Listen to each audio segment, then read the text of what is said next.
WOCA The Source presents Friday Night High School Football with Galen Unold and Adam Mikulin, featuring Trinity Catholic High School. And tonight, Trinity plays Dunnellon High School Tigers, brought to you by Automax on the corner of 17th and Easy Street.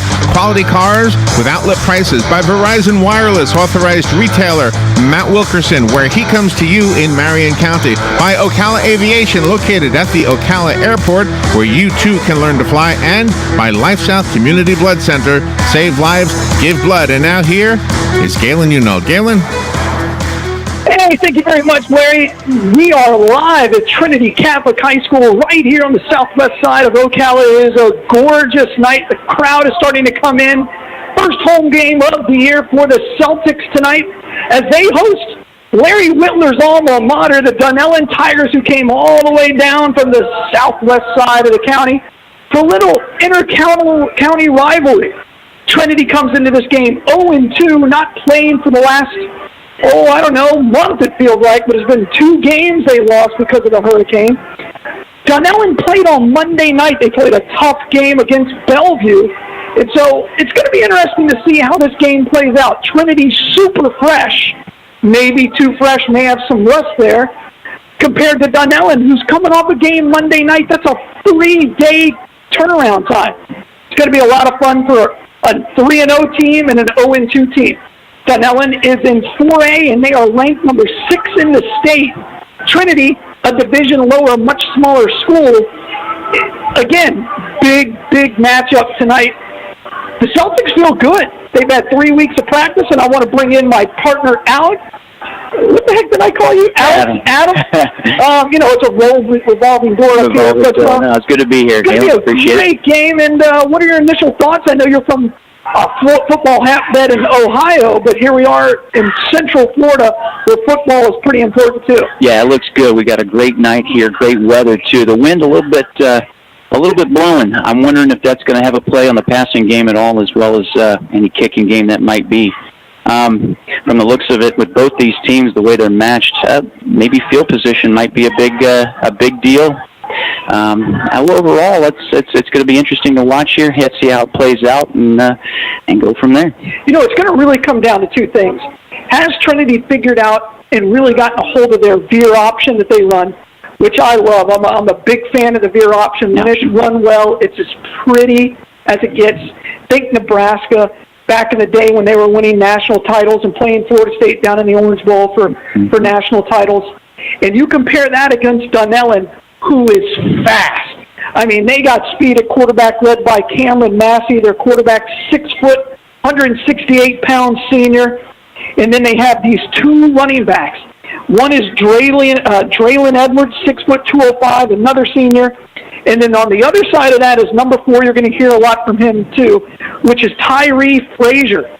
And those are the names you're going to hear about because those are the people that you have to stop if you're the Trinity Catholic Celtics. And on the Trinity Catholic side, again, have they solved their quarterback issues? The last time we were here on the air, they played Bellevue, and they struggled at offense, lots of turnovers.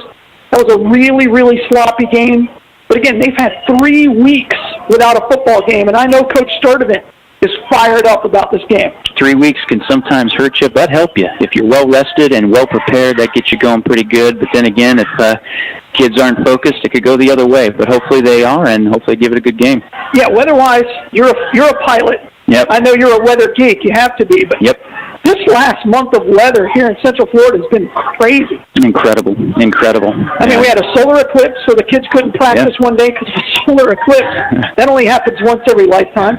They had a hurricane. That was a once-in-a-lifetime hurricane, I guess, unless you're in Puerto Rico right now. Yeah. But it's just been crazy. It's been hard to get into a rhythm.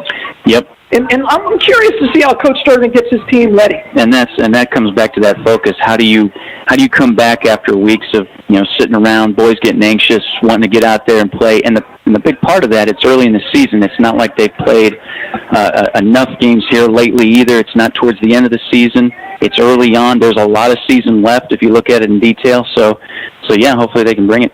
Well, it's going to be a fun game. We're just a few minutes away from kickoff, but I want to step aside right now. But when we come back, we're going to hear from Coach Sturdivant. I talked to him earlier today in the locker room, and he's got some real insight. And one thing I love about this coach is he's so open, so honest, he's so blunt with his team, and that's what he's looking for. He's looking for accountability.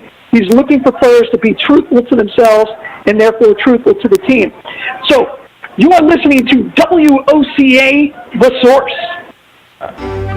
Until you go into Automax, Marion County's #1 pre-owned dealer for over 15 years, and see their upfront pricing and how Automax puts their low outlet price, along with the Carfax and complete vehicle information on the window of every single vehicle. Then, and only then, can you take advantage of great finance offers, like rates from 2% with 0 down, and no payments for 90 days with loan approval. View all these great prices and vehicles on the corner of 17th and Easy Street. Automax. Quality cars, outlet prices.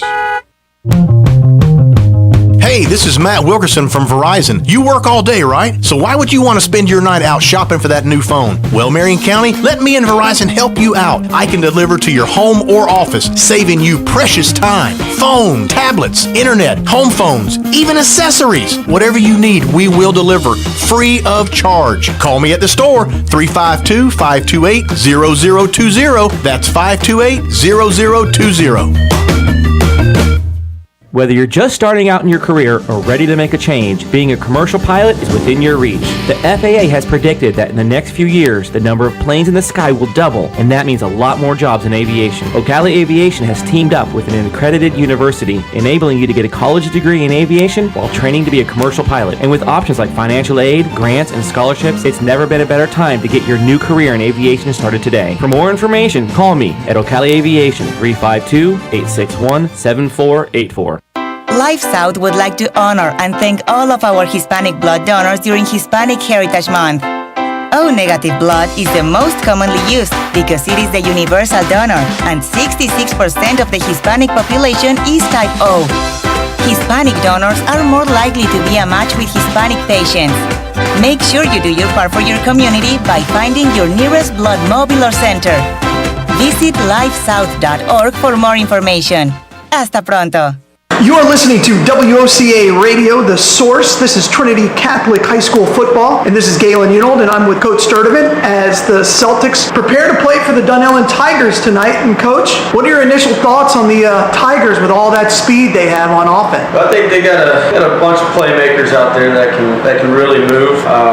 They shift in motion and try to get you to check out of things and can give you so many different looks. And they run a lot of jet sweeps and things that hit you on the outside, and they'll put a ball deep. I really like what they do. I'm excited as a defensive coach to be able to play against them. It's going to be a great challenge, and it's kind of what you look forward to. How do we get these matchups, and how do we make sure they don't get the matchups they want? Very impressed with their team. The quarterback can absolutely fly and throw some good passes. Receivers run solid routes, and they find ways to get open. So it's going to be a great challenge. I really like what they do, and I like their kids. They play super hard, so it's good. So, it's what you want your team to be like. It's like the Dunnellon Tigers. I'll tell you what, the last 2 weeks has been crazy for all of Marion County, and you guys haven't played in, how many days is it? 15 days? Something crazy like that? 4 weeks almost. Yeah. So how's that impacted this team? Well, I think it's helped us because, I think we've lost 2 wins. I think we should be 2-2 right now. I'm sure Gondor gets degrees, but that's why we play the game. Right? We won't ever get to play it, but in my mind, that's what you want as your head football coach said. I think we should be 2-2 right now with a lot of confidence going into a huge game. But we're not. But we did take that time and we got better. We're a way better football team than we were when we left Lake Highland Prep. Some kids had to get benched. Some kids stepped up. Some kids have completely turned into very good football players. Our passing game has gone through the roof. We've been able to do the things on offense that you want to do week 5. We're at a week 5 offense playing game 3. Yeah. So I think we're really excited because we've been trying to get our base core plays done. We're really trying to grind out the clock. Now we can open it up a little bit and have some fun. Kids are having fun in practice. They're seeing, this is what the offense is really supposed to do. But once you learn how to do it, we can really get after it. And that's what we've gotten better these 3 weeks. We're a different football team that's going to walk out there tonight. There's a coach that I know pretty well, Coach Castanevis, and he says if you're thinking, you're stinking. So you guys are more now in the having fun stage instead of just thinking and figuring out what my responsibility is? Yeah, well, I think, we've been issuing tests to our offense and defense and really show the kids that they don't know anything. So they haven't been studying and doing their job. They just want to go out and play. And it's like, that doesn't work in a team sport. You need to know your job and your assignment, because you might know what to do, but things move. And when they're moving on you, and that's what happens, teams are they slant front or change it, and kids are whiffing on air. So giving them these tests is really making them have to think before we play the game. So when you get in the game, they know their assignment. Their eyes are up. They're looking at the people they're supposed to block or the gap they're supposed to fill. And I think it's going to really help those guys. And issuing these tests is really kind of, I really don't know anything, Coach. Wow. And that's when the fun comes in, right? When you're executing and everybody's doing what they're supposed to do, and that's when your big plays come up.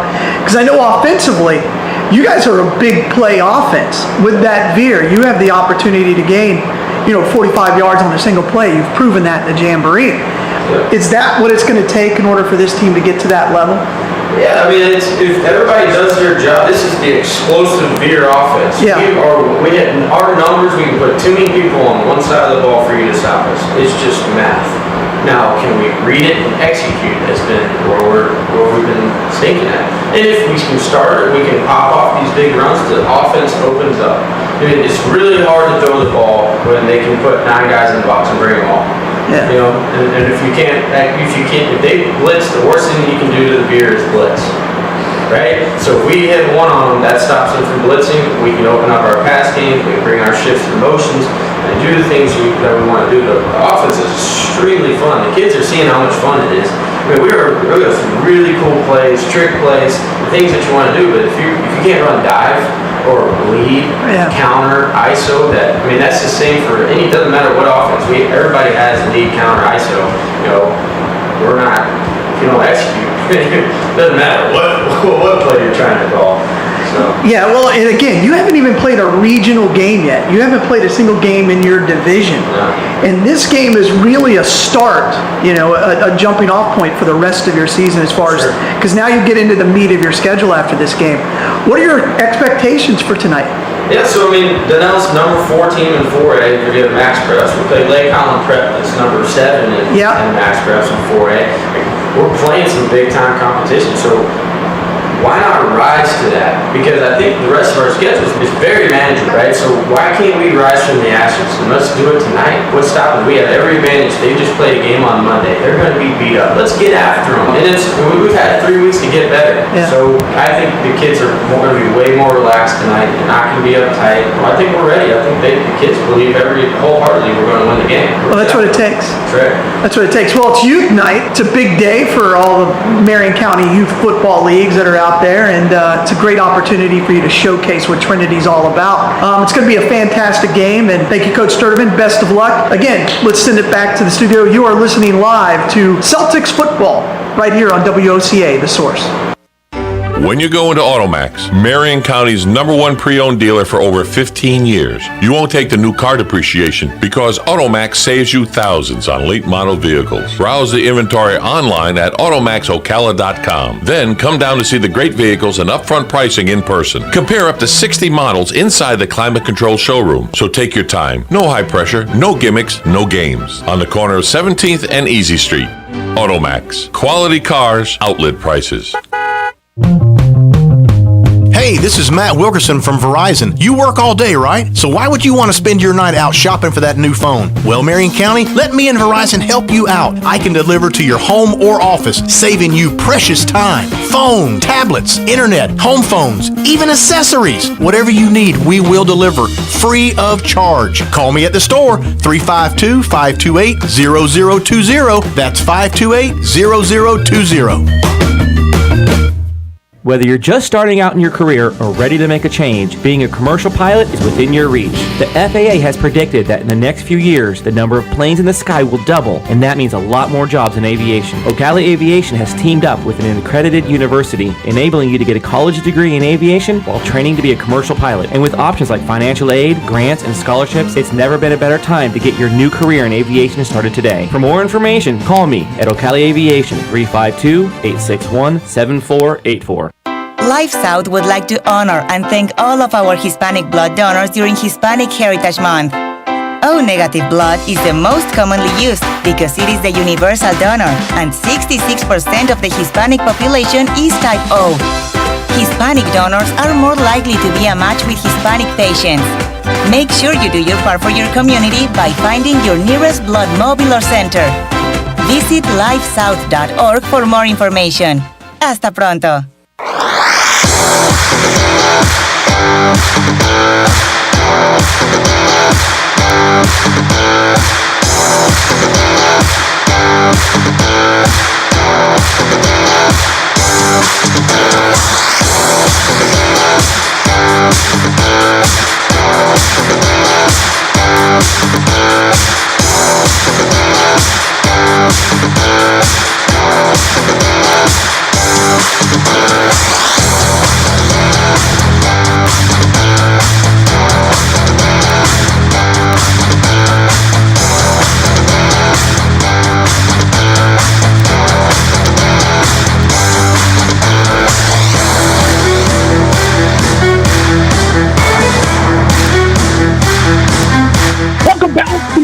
Trinity High School right here in Marion County as the Trinity High School Celtics are going to take on the Dunnellon Tigers. And today, as Coach Sturdivant just said, it's going to come down to whether or not Trinity can execute and whether or not they can run that veer option that really poses problems to the edges. It gets odd men on odd men, and it's a numbers game. And let's see how Dunnellon handles it. Yep. And with that option, you gotta be able to cover. And on the defensive side of trying to stop that, you gotta be able to fill gaps. You gotta get in there, fill gaps. That's the way to do it. I don't know if when you talk about the option, how well have you seen Trinity run that option? You know, and I asked Coach Sturdivant because he struggled against Bellevue because Bellevue was huge.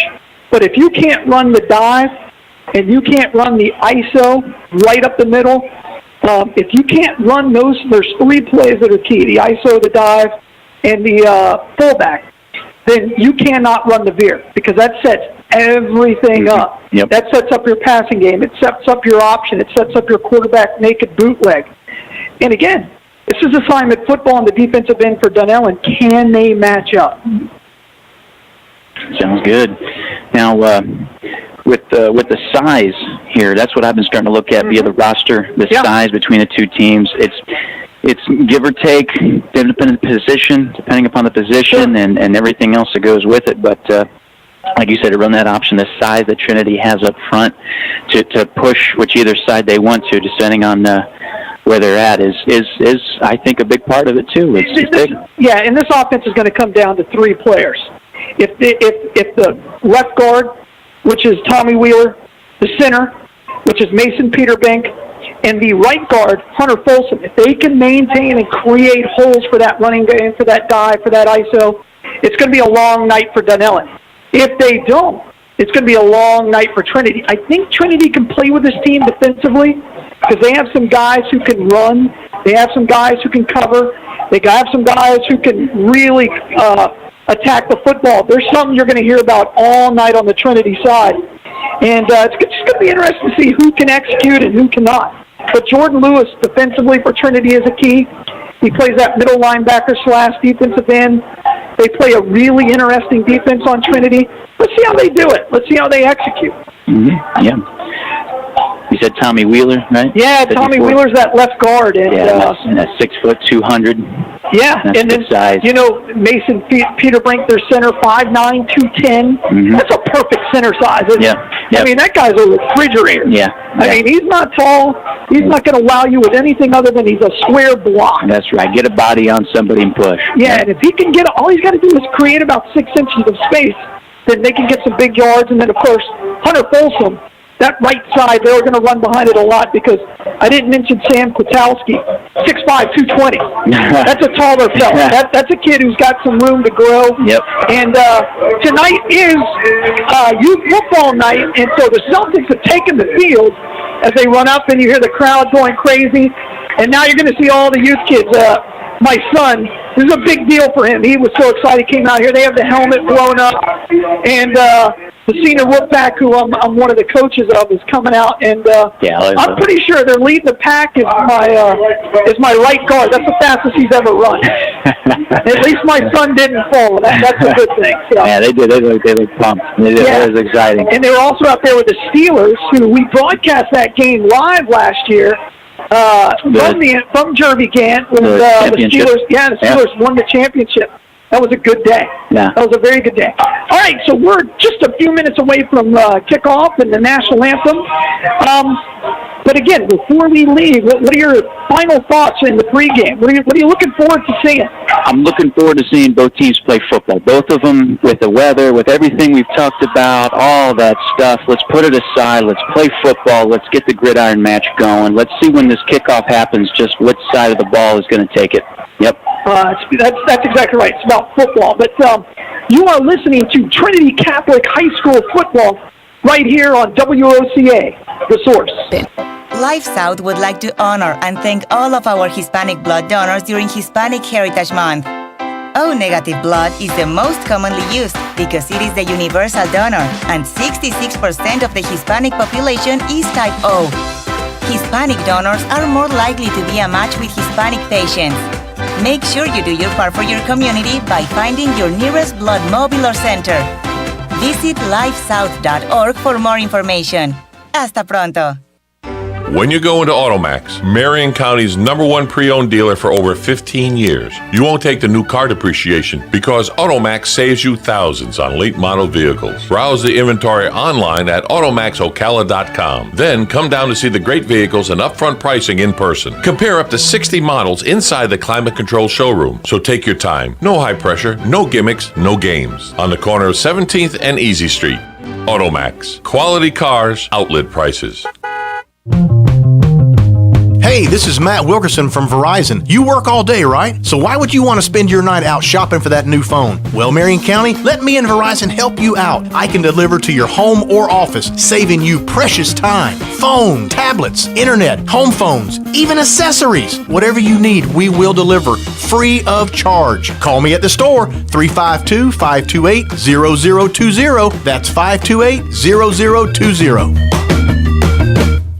Whether you're just starting out in your career or ready to make a change, being a commercial pilot is within your reach. The FAA has predicted that in the next few years, the number of planes in the sky will double, and that means a lot more jobs in aviation. Ocala Aviation has teamed up with an accredited university, enabling you to get a college degree in aviation while training to be a commercial pilot. And with options like financial aid, grants, and scholarships, it's never been a better time to get your new career in aviation started today. For more information, call me at Ocala Aviation, 352-861-7484.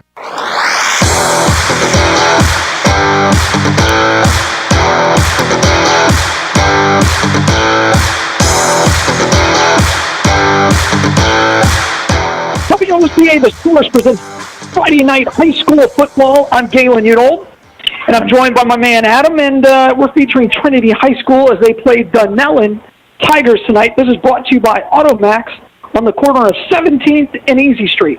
Quality cars with outlet prices by Verizon Wireless, authorized retailer Matt Wilkerson. Thank you, Matt, for all your support. Where he comes to you in Marion County. So even if you're from Dunnellon, give Matt a call. He's fantastic. And by Life South Community Blood Center, save lives, give blood. And of course, something that my man Adam knows a little bit about is Ocala Aviation. What do you guys got going over there right now? How about that? Ocala Aviation, your airport here in Ocala. A lot of people forget, but over in Ocala, we've got wonderful flight school. We've got a lot of flight training going on. We always tell the general public, everybody around in the community, come out to the airport. We'll get you a flight. We'll get you in the air. See what's going on. Always busy there. I saw a 747 take off the other night. Was it 47 or was it 27? I don't know. It was big. We call that one Air Horse One. That's the horse plane. Oh, is it really? Yeah, that's good stuff. That was pretty amazing. That's good stuff. But I was like, whoa. I mean, we were having football practice over there, and, when you got a bunch of 12 to 13-year-olds, you're like, who is that, Trump? It was it was pretty funny. But, again, we're just minutes away, and the captains are on the field right now as the coin toss, and let's see who won. It looks like Trinity will receive, or they're going to kick, so they're going to, and Dunnellon is going to receive, and Dunnellon is going to move from our left to our right. So, We're going to come right back for kickoff. You won't miss a thing, but we're going to step aside right now. You are listening to Trinity Catholic Football right here on WOCA, The Source.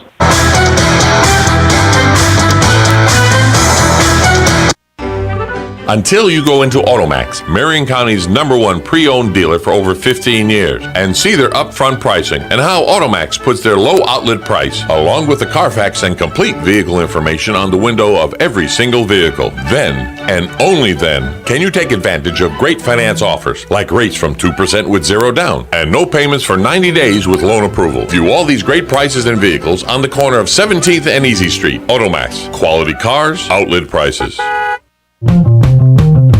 Hey, this is Matt Wilkerson from Verizon. You work all day, right? So why would you want to spend your night out shopping for that new phone? Well, Marion County, let me and Verizon help you out. I can deliver to your home or office, saving you precious time. Phone, tablets, internet, home phones, even accessories. Whatever you need, we will deliver free of charge. Call me at the store, 352-528-0020. That's 528-0020. Whether you're just starting out in your career or ready to make a change, being a commercial pilot is within your reach. The FAA has predicted that in the next few years, the number of planes in the sky will double, and that means a lot more jobs in aviation. Ocala Aviation has teamed up with an accredited university, enabling you to get a college degree in aviation while training to be a commercial pilot. And with options like financial aid, grants, and scholarships, it's never been a better time to get your new career in aviation started today. For more information, call me at Ocala Aviation, 352-861-7484. Life South would like to honor and thank all of our Hispanic blood donors during Hispanic Heritage Month.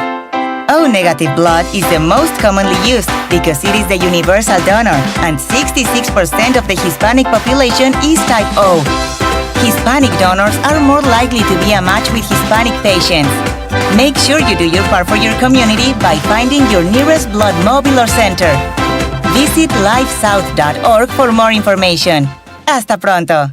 Here is your 30-second news brief. FEMA will be at the Marion County Public Library headquarters tomorrow to assist residents that suffer damage from Hurricane Irma. A 40-year-old Ocala man is facing molestation charges after a 15-year-old girl said he performed lewd acts on her in Lake County. The Ocala Regional Medical Center employee attacked last year while treating a bank robbery suspect is suing the Ocala Police Department, and a contest is offering a night in Cinderella Suite in the Cinderella Castle at Disney World. And that is your news brief from The Source. Coming this and every second Friday of the month at 11 a.m. is Trinity Healthcare Medical Center with your host, Dr. David Kuhn. Trinity Healthcare Medical Center is Ocala's only progressive primary care clinic. Be sure to listen in and also check their website at thcmc.com. Then call them with your questions at 512-0000. That's 512-0000. That's every second Friday at 11 a.m. for Trinity Healthcare Medical Center here on The Source WOCA. One of the best things about living in beautiful Central Florida is that we get to have a garden all year long. Spend some time on Tuesday mornings in the garden with Carol Ann Baldwin right here on WOCA The Source from 9 till 10 a.m. Carol Ann will take your phone calls, and she'll even check out your photos on her In the Garden Facebook page. Grab a tall glass of something refreshing and spend an hour in the garden with Carol Ann each Tuesday morning right here on The Source WOCA. Broadcasting from the Paddock Mall Studios, this is WOCA, Ocala, Gainesville, The Villages, 1370 AM, 96.3 FM, The Source.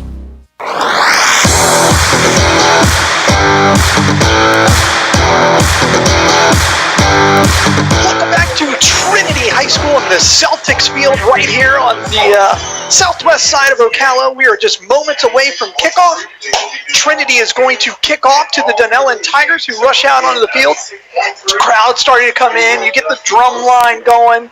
It gets a little exciting right now. And this is when you get that nervous energy going. This is good. This is good. I actually think Trinity's got a little advantage here starting on defense. They can just hit it, make it count right from the beginning. No pressure there catching a football. Just hit them hard. Yeah, it's exactly right. And sometimes that's good.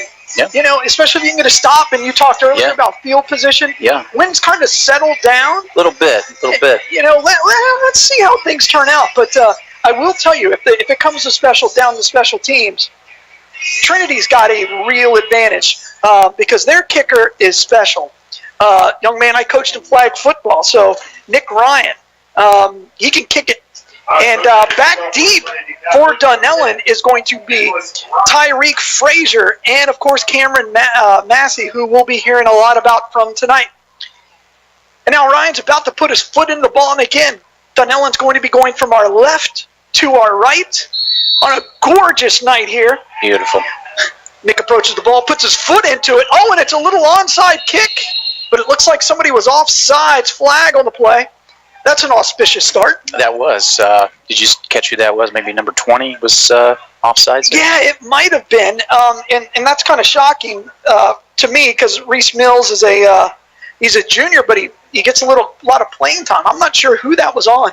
Interesting kick there. I don't know if it was a pooch kick, if they just didn't want to give it to the speed. They looked like they were trying for 10 yards, something like an onside sort of kick. Yeah, it didn't hit the ground first, which is weird. I mean, they could have just fair caught it. I guess it was trying to hit it into no man's land. Maybe they saw something on tape.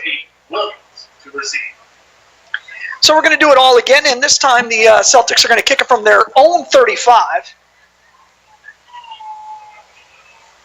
And again, back deep for the Celtics as we're just underway. Opening kick and a penalty. That's never a good start. And any shock value that you had with that onside kick is gone. Yeah. But again, Nick Ryan's got a really good foot. He's just a junior, so he's got another year. This is his first year at Trinity. He transferred over, and he's glad to be a Celtic. And here we go, and as he approaches the ball, he kicks this one deep, and it's going to be caught right there by Frazier at the 10-yard line. He looks to the middle. He's got a block if he can see the seal, and he gets taken down right at the 26-yard line. It'll be 1st and 10 for the Dunnellon Tigers. Nice right tackle there. Looks like Isaac General with the tackle on that one. Yeah, they filled that hole. It looked like there was a wall building, and it shut down pretty quickly.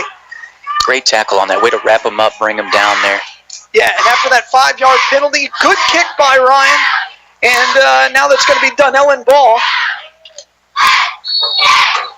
1st and 10 from the 26. 11:53 to go in the first quarter. This is the first play under scrimmage.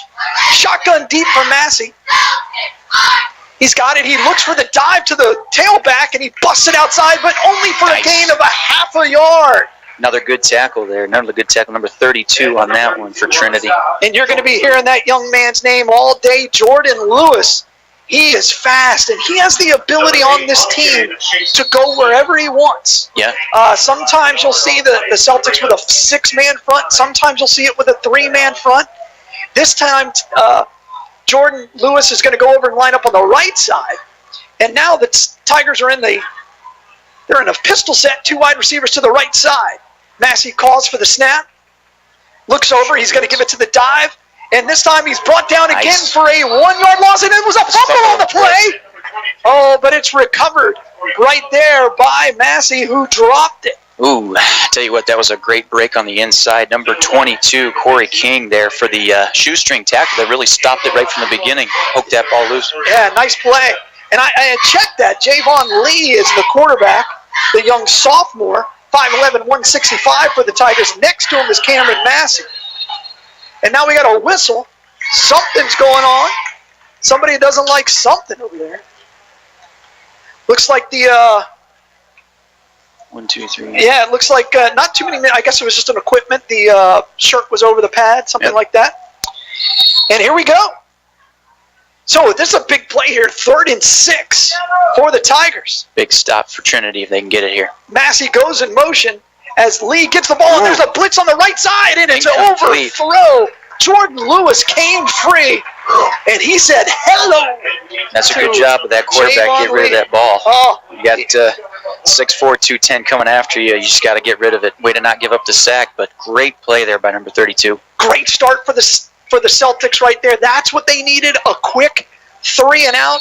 This is going to set up a 4th and 7. The punter, I cannot read his number because his jersey's too tight. It's too tight. Looks like number 9 there. Is that number 9? Goolsby. All right. So Goolsby's back.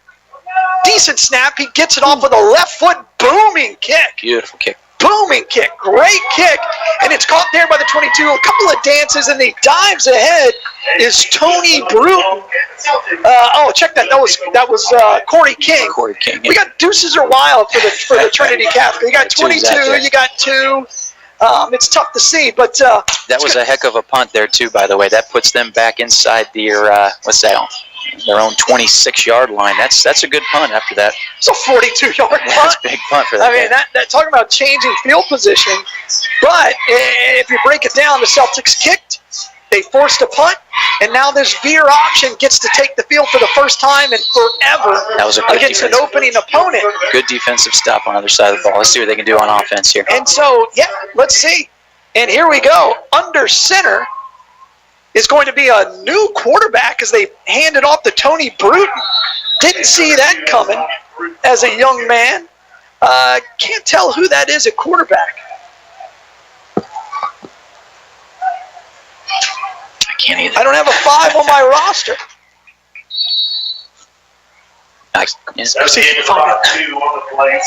All right, so Trinity's going to come back to the line with a as yet unidentified quarterback, but they're in the I formation. 2 wide receivers to the left-hand side. He surveys the offense, goes to the snap with 2 tight ends, and that's going to be a false start. Looked like the right tackle moved, and that's going to set up 2nd and 12. Yeah, that's something about that penalty. That's the 2nd penalty here so far for Trinity. Based on that, that shows you a little bit of the focus, the jitters that come along in the beginning for not playing for a while like that. And then here you go, a couple penalties that have blocked them back up. Now they got, again, we work with field position. They got quite a field to work with here. Yeah. And I got number 5 on that for the quarterback there, holding up TJ Snowden. Was on the last possession there. Oh, okay, that's the quarterback. Yeah. Oh, you got him on yours. I don't have him on mine. So TJ Snowden is the quarterback. All right. And here we go. And it's another fumbled snap, another mistake there by the Trinity Catholic Celtics. That's going to set up 3rd and 13. They did get the ball back, but a bad snap. 9:37 left to go here in the first quarter. 0-0 is your score. Well, they better get it together here. Making it easy for this Dunnellon defense. All right, and so now they change quarterback. Nope, TJ Snowden's still in there. I saw A.J. Ocone, who was the quarterback at Bellevue. He's gone wide to the right. Split running backs. Dunnellon fakes the blitz, and they hand it off to the up man, which is Tony Bruton for no gain, and that's going to set up 4th and forever. And so now their kicker's going to come back out. Nick Ryan's going to come back out and see what he can do with the football, see if he can flip that field again. Not a good start there by the O-line. No movement whatsoever. 2 mistakes. Big mistakes. 2 big mistakes. However, give a hand for that Dunnellon defense to get in there, like bodies on the ball to stop the option like we talked about earlier there, Galen. Yeah. All right, so back deep.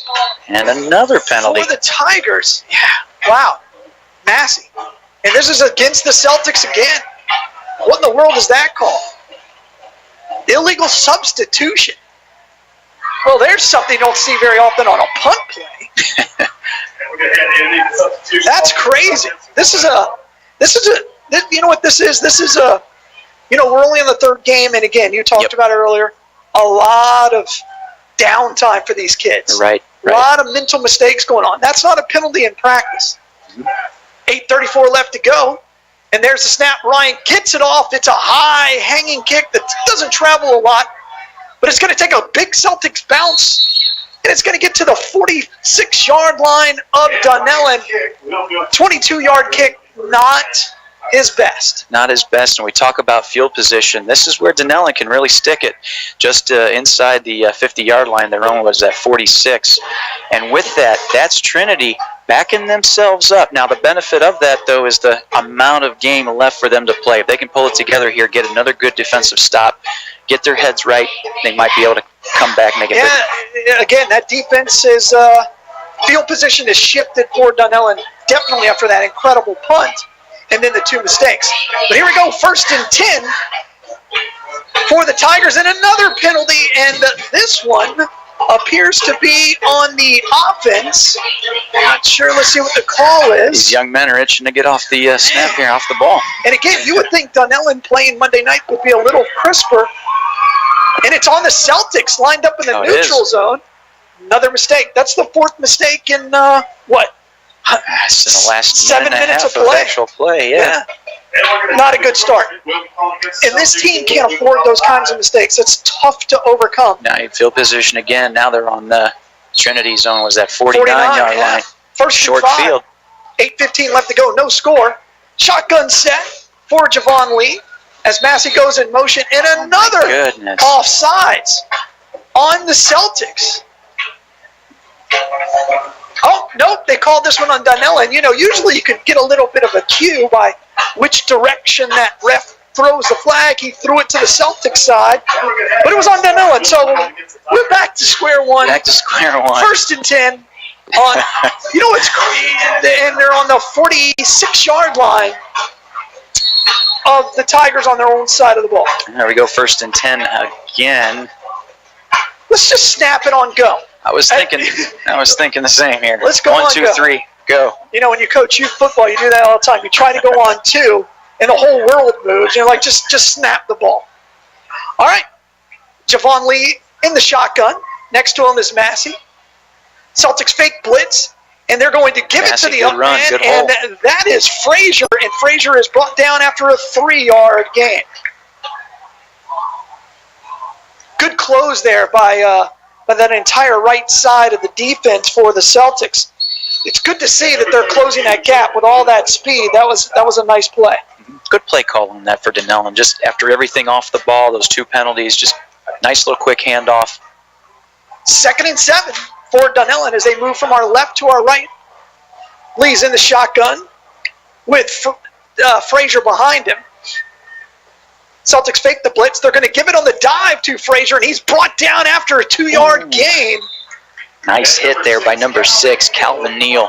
Calvin Neal's an athlete. This kid can play anywhere. He's moved all over the place for this Celtics team. Yeah. He was playing wide receiver. Now they moved him into tight end. And another senior for Trinity, 6'3", 190. Yeah, big kid. Very big kid. And he's one of those guys who plays bigger than his size. Big play here, 3rd and a long 3. Shotgun again for Lee and the Tigers. 3 tight ends. He's going to fake the option. He's going to keep it. He heads to the left side. He's got room, and he gets. We had 1 man to beat. A heck of a play out there outside by Rim for the Celtics. That was a nice tackle, but a first down for Dunnellon. That was a touchdown-saving tackle by Robert Rim, and Robert Rim may be one of the better athletes on this team. And that's what the Celtics have, is they have some athletes at some key position. They just got to fill some holes and play a little smarter and get into this veer. All right, Tigers are moving the ball, 1st and 10. Now they have it on their own 39-yard line, 6:45 left to go in the first quarter. Javon Lee's in the shotgun. He drops back to pass. He's looking left. He fires a little fade pattern, and it's over everybody. Well covered there. Very well covered. That was good coverage all the way. Massey was out on the route, and again, Rim covered him. Robert Rim. Not sure what that route was either. That was a defunct there a little bit. A little fade route. Maybe a stop route, but almost looked like a little miscommunication between quarterback and receiver on that one, but good coverage nonetheless. Yeah, there was nothing there if he was going to throw it. He wasn't going to throw it well. Tigers break the huddle. This time they're in the pistol with 2 running backs behind Javon Lee. 2 wide receivers to the right side. 2nd down and 10. Lee gets the snap. He's going to fake the end. He's going to keep it. He's going to run the option to the right side. He's got room in the corner. He's got 5. He's got 10. He steps out of bounds. It'll be number 1. Right. Oh, they're only going to give him 8. I thought he got 10, but I guess he stepped out right at the 30-yard line. Pretty little play out of the pistol there. They faked that dive that's been really effective. You got to hand it for Trinity on that one, though. They filled the holes on that except for that outside, and that's where he got it. And that's where he ran it. They did a really good job there with that wide receiver blocking down onto the defensive end, and it was open. Yeah, bodies on bodies right there. That's a big hole there around the corner. Yeah, but if they keep running that dive, and that dive just opens up that option so well. They've done everything so far. Pass, run, option. They're really spreading the field here all together. Lee gives it to the deep man, and he's brought down, but he gets a first down right at the stick. It's going to depend on the mark. Nice tackle by Corey King again, 22. Yeah, that was 3rd down and 3, and I think he got 3 feet 1 inch. And they're going to give him the first down without measuring. Looked a little close, but I guess if you're past that 31. Tough angle. We're right at the 50, and the ball's right now at the 29, where it'll be 1st and 10. Celtics, 6:18 left to go in the game. 0-0 is our score. This is the second possession for the Tigers. Now Lee's going to set up in the shotgun. He's got Massey to his left, 2 wide receivers to the right, and a power formation is Frazier to the left side. Wide receiver goes in motion. They're going to do a jet sweep, and he's brought down after about a 3-yard gain, and that is... That's number 18, Daniels? Yeah, Linwood Daniels. That's a good carry. And number 32, Jordan Lewis, will come up with and that's going to set up a 2nd and 7 for the Celtics. They're holding them to that right at 3 to 4 yards. And there's a timeout on the field, and we, too, are going to step aside. You are listening to Trinity Catholic Football right here on WOCA, The Source. Hey, this is Matt Wilkerson from Verizon. You work all day, right? So why would you want to spend your night out shopping for that new phone? Well, Marion County, let me and Verizon help you out. I can deliver to your home or office, saving you precious time. Phone, tablets, internet, home phones, even accessories. Whatever you need, we will deliver free of charge. Call me at the store, 352-528-0020. That's 528-0020. Always suggest to these callers to invest. Are we even on the air? Hello?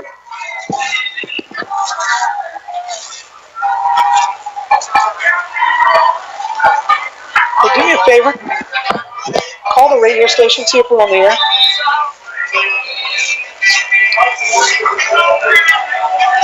Which number did you call? Well, that's one straight. Call 352. 351-2828. I don't know if we're on the air or not.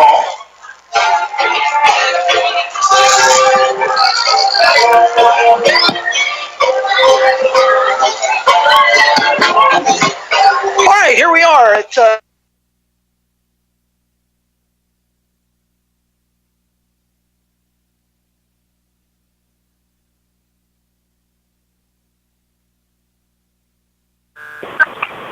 Okay. Good. That's what we're just wondering. Good. We sound good? We're on the air. Go ahead.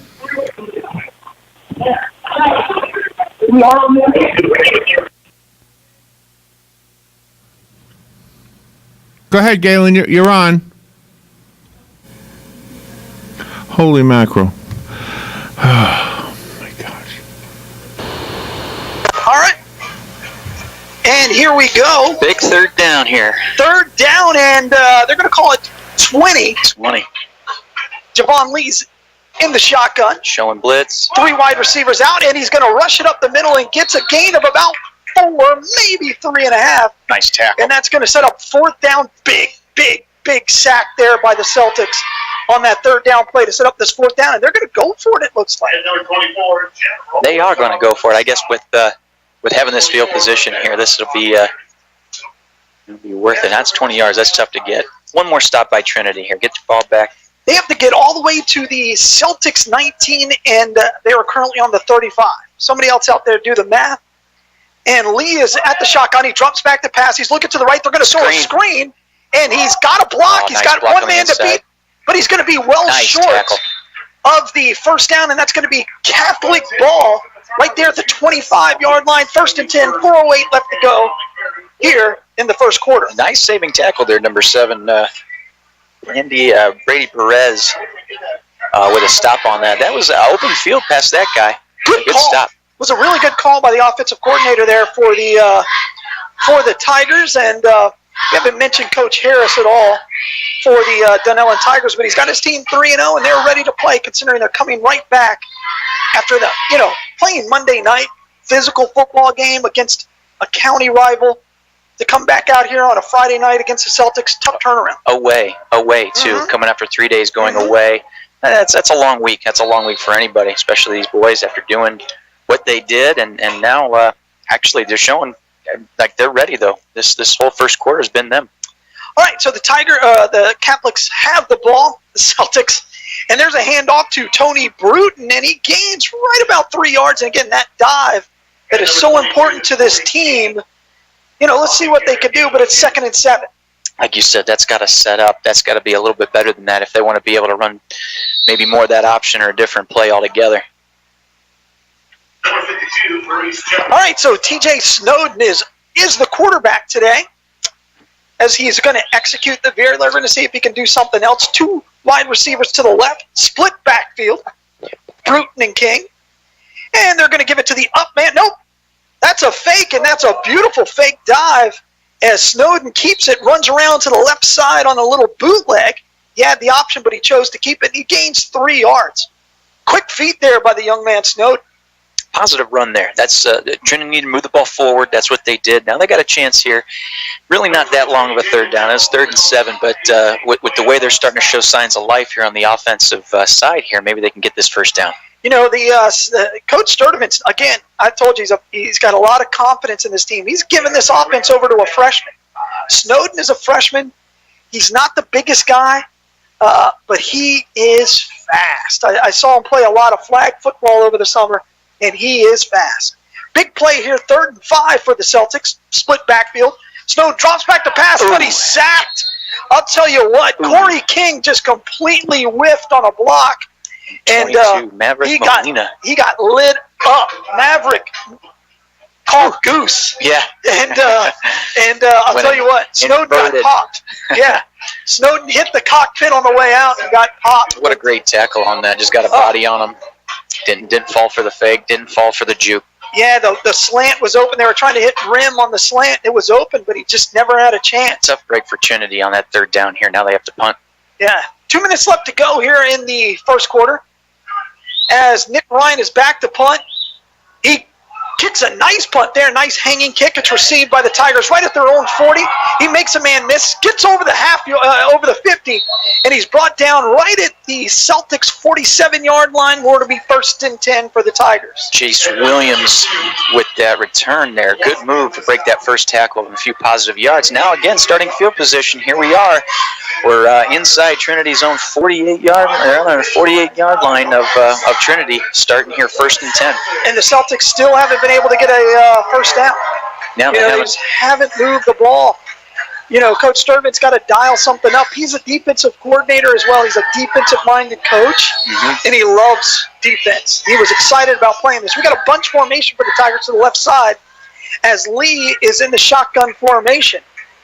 And they're going to give it to the running back, Macy, and he's met right at the line of scrimmage, perhaps a loss of a yard. Nice tackle. Right up the middle. I'll tell you what, I love the way these Celtics fly to the football on the defensive side. They seem to just hit the gaps, and they're so well coached on defense. You could tell they know exactly what the Tigers are going to run, when they're going to run it, and they're owning the line of scrimmage right now on the defensive side of the ball. Filling holes all together here to make those tackles. That was Eric Ramiro on that one. Good tackle. All right, we got a triple tree to the left-hand side for the Tigers. 3 wide receivers stretched, and they're going to look to the right. They're going to throw a slant, and it's dropped. Not a great throw, not a catchable ball necessarily. I guess I shouldn't have called that a drop. That pass was intended for Maurice Galupsby. That's the 6'5", 196-pound senior. How do you miss that frame? He got a hand on it. That's only because he was 6'5". Exactly. And this guy can't fit through a doorway with his arms wide open. But give credit to Trinity on that one, forcing that quarterback to make a quicker throw. Couldn't get his back foot into it, I think, is what basically made that football sail. Yeah, good call. 3rd and 10. 1:12 left to go in the 1st quarter. 0-0 is our score. Lee is in the shotgun. Next to him is Massey. He's going to keep it himself, run right up the middle, and he's met right after about a 3-yard gain.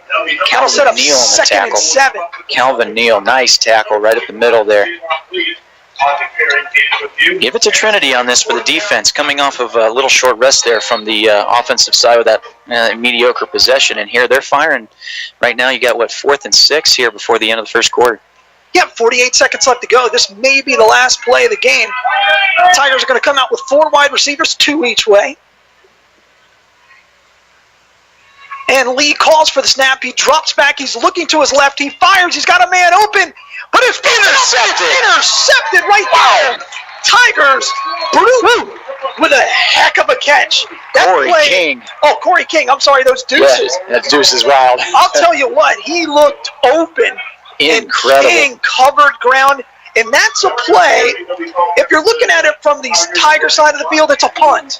Right. Right? Because that ball was fourth down. You know, you'd love for the kid just to knock it down. But if I'm getting a chance to make a pick, I'm making a pick. That's right. And at the same time, though, that's fire. That's something the offense needs to kind of, get themselves going here. Get their heads right on this side of the ball and start making some yardage here. So many of these players play both ways. When you look at just the numbers that of the roster that the Tigers have compared to the number on the rosters that the Celtics have. Absolutely. I want to hand it to him on that. That was against that, 6'5", 196-pound receiver that, 5'9", 160 pounds, took it away from. I'll tell you what, Corey King leapt out of the gym on that one. I'm sure he's on the basketball team after that rebound that he ripped. Good hands on that, too. Great play. All right, so here we go. Snowden's underneath the center. Split backfield. And he's going to drop back the pass. He's looking to his left. He fires, and he throws it to a wide-open Tiger. And that's picked off, and he's at the 20. He's at the 15, and he's brought down at the 14. Chase Williams with the interception for Dunnellon. Really poor decision there. Poor decision. Telegraph that pass the whole way, I think, there, Galen. I think you and I saw that. I think everybody in the stadium knew where that pass was going. Not a good call. Again, turnovers. Now, if you're the Tigers, you're like, yeah, we'll do that every time. We'll give you an interception, pin you back at the 20, have you throw a pick. That was a purely desperate move. And freshman quarterback, a little pressure there. This is what we're talking about, not playing for as long as they have, trying to get their heads on straight, something like that with an ability to move the football now after an interception. What do? They go right back and throw it in the hands of Dunnellon. Yeah, you gotta wonder what the Celtics are going to do here on offense because they haven't gotten away with much. 1st and 10 here. Pistol set up to the right-hand side of Lee, and they're going to give it to Massey. Massey turns ahead, breaks a tackle, and somehow gets 7 yards right through the middle of that Celtics defense. You got to hand it to Dunnellon again. Big blocks up front is key, and it has been so far for this Dunnellon offense with a little bit of the run game that they've established. And looks like that'll be the end of the first quarter there, Galen. Yeah, thank you. And 0-0 after the first 12 minutes of the game, and we are going to step aside. You are listening to Trinity Catholic Football right here on WOCA, The Source. Hey, this is Matt Wilkerson from Verizon. You work all day, right? So why would you want to spend your night out shopping for that new phone? Well, Marion County, let me and Verizon help you out. I can deliver to your home or office, saving you precious time. Phone, tablets, internet, home phones, even accessories. Whatever you need, we will deliver free of charge. Call me at the store, 352-528-0020. That's 528-0020. Whether you're just starting out in your career or ready to make a change, being a commercial pilot is within your reach. The FAA has predicted that in the next few years, the number of planes in the sky will double, and that means a lot more jobs in aviation. Ocala Aviation has teamed up with an accredited university, enabling you to get a college degree in aviation while training to be a commercial pilot. And with options like financial aid, grants, and scholarships, it's never been a better time to get your new career in aviation started today. For more information, call me at Ocala Aviation, 352-861-7484. Welcome back to Trinity Catholic High School, where the Celtics are hosting the Dunnellon Tigers. And right now, the Tigers are knocking on the door as the first play of the second quarter. It's 0-0. Very interesting first quarter altogether there, Galen. That was interesting. Sloppy at the beginning. Very sloppy. Two turnovers interceptions, in the end. turnovers, penalties out the yin-yang. All day. All right, so here we go. Tigers are set up in a shotgun with 2 running backs on each side of Lee. Lee's going to give it to the up back, and he's going to block down, and that's Fraser. He makes a spin move, basically gets back to the line of scrimmage for no gain, and that's going to set up on a very important 3rd and 5. Couldn't get a beat. Another number 50 on the tackle. Brandon Dixon in on it, along with 2 other of the Trinity Catholic. Good tackle. I thought that was a little poor cut by that running back. Yeah? Well, I got distracted. The cheerleaders are doing flips and stuff. I don't know why I'm always fascinated by it. You know, you see people flying through the air. It kind of draws your eye, doesn't it? It's one of those things you see at a high school football game. Cirque du Soleil. That's it. All right, here we go. Big play here, 3rd and 5, 11-14, and there's the snap. Massey's going to keep it himself. He heads to the left side, and he is wide open, walks into the end zone. Touchdown, Dunnellon. Touchdown, Dunnellon Tigers, to go up 6-0. And check that. That was Javon Lee, not Massey. I thought he handed it off, but Lee kept it himself. Went over the left side right behind Jonathan Thompson and Beasley there and walked into the end zone wide open. So now they're going to come out and kick it. They got the old open gate where they have all the linemen on the left side and then just the quarterback, Javon Lee, to the right. And now they're going to do something funky. I'm not sure what that was, but it didn't work. Some kind of a weird snap. They kind of went to the up back on the left-hand side. It's the old broken gate play. Gimmicks. I'm not a big gimmick guy when you're a better football team, and Dunnellon, skill-wise, should just be able to run the ball up their throat. And to be honest with you, run the last play you just did. Yeah. I mean, that's what works the same way. The same yardage to go for the distance to the goal line. The only thing when I think about that, that's a coach trying to be smarter than everybody else in the room. And you're like, okay, good job. Good job. You're smarter than me.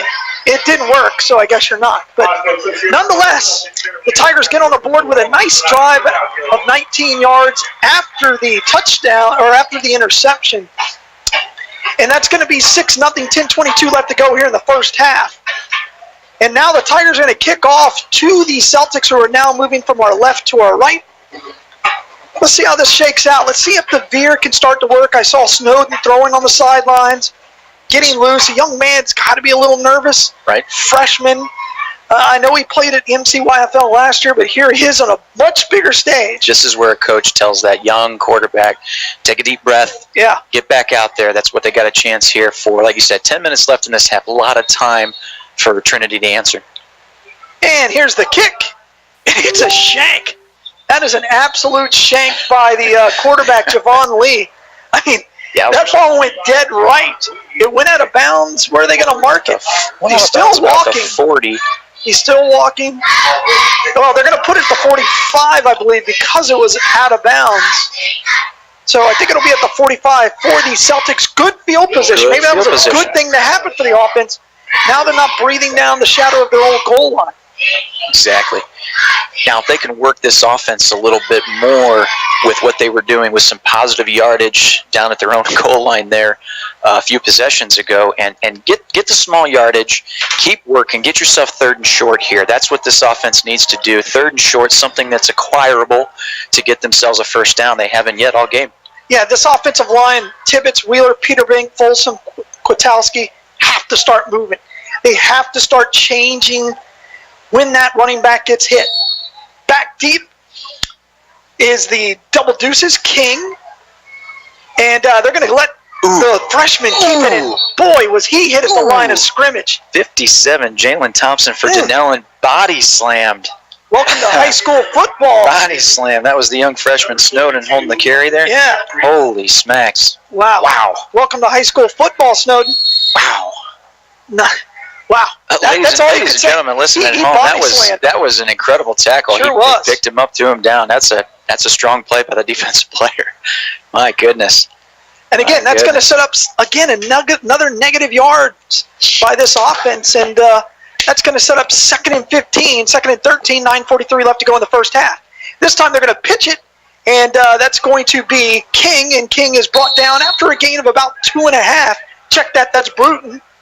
It's hard to see the twos, but that's Bruton on the carry. Like you're talking about execution, beginning of the game. This is something that we're seeing Trinity Catholic really not do overall with trying to find this offensive line with these option plays, getting a body on body with the defense for blocking and working that short field to that side with that play call.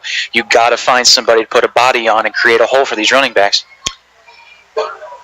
Yeah, we haven't had a pass completed in this game yet. Maybe we will now as it's 3rd and 11.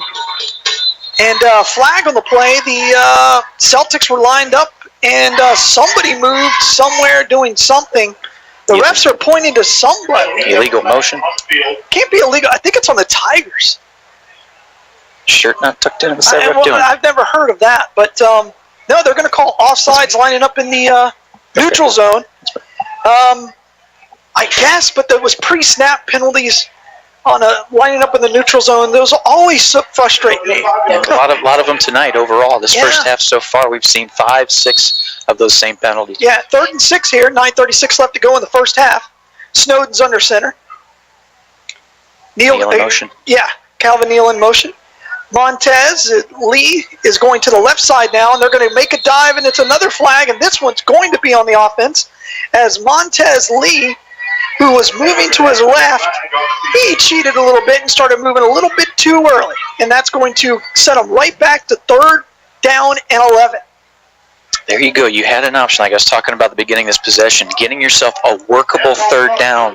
That's what they had there. 3rd and 6. That's something they've been trying to contest, all game here so far. That's the best they've had all game. All game, making a 1st down, and now you got yourself pushed back with another penalty. It's a head game so far for them. Really is sloppy. There's no other way to say it other than it's just been sloppy.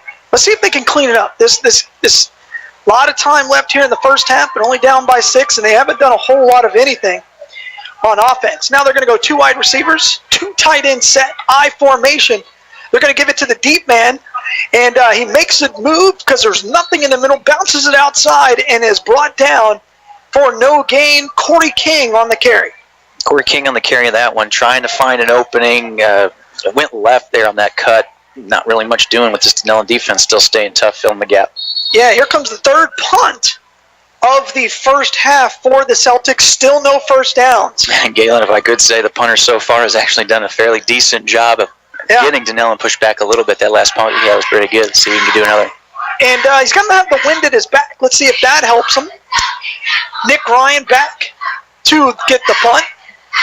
4th and 10, not a good place to fake, but they're going to do a fake anyway. They're going to give it to Bruton.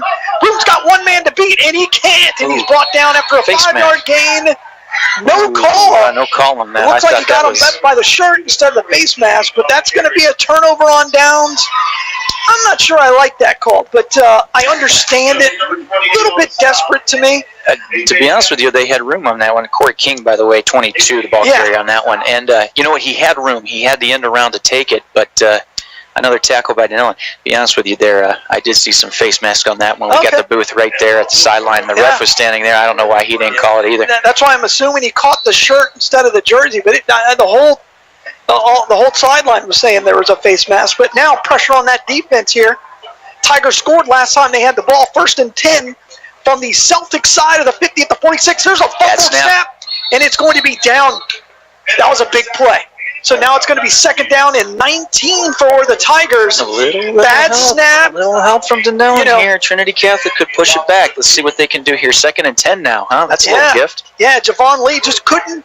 He obviously didn't play shortstop in his younger days because he's going to make that scoop and then turn the double play. Not a good snap though. That thing took 3 bounces on its way back to them. So here we go. 8:09 left to go. The visiting Tigers are leading the Celtics 6-0. 2nd down and 19 with 8 minutes left to go in the first half. Lee is in the shotgun. He's going to hand it off, and he runs to the right side, and he is taken down after a gain of 3. Cameron Massey, ball carrier on that one. Was that number 1 or 8? I thought it was number 1. Oh, okay, I thought it was an 8. I was looking at my board going, I don't know who 8 is. He's not on my roster, but Massey is that. He's a big kid, senior, 6 foot, 168. One of the leaders on this team. I didn't catch who made the tackle on that one for Trinity, but that was a good stop overall. So you got Dunnellon now sitting 3rd and long. Calvin Neal. 3rd and 15. Here we go.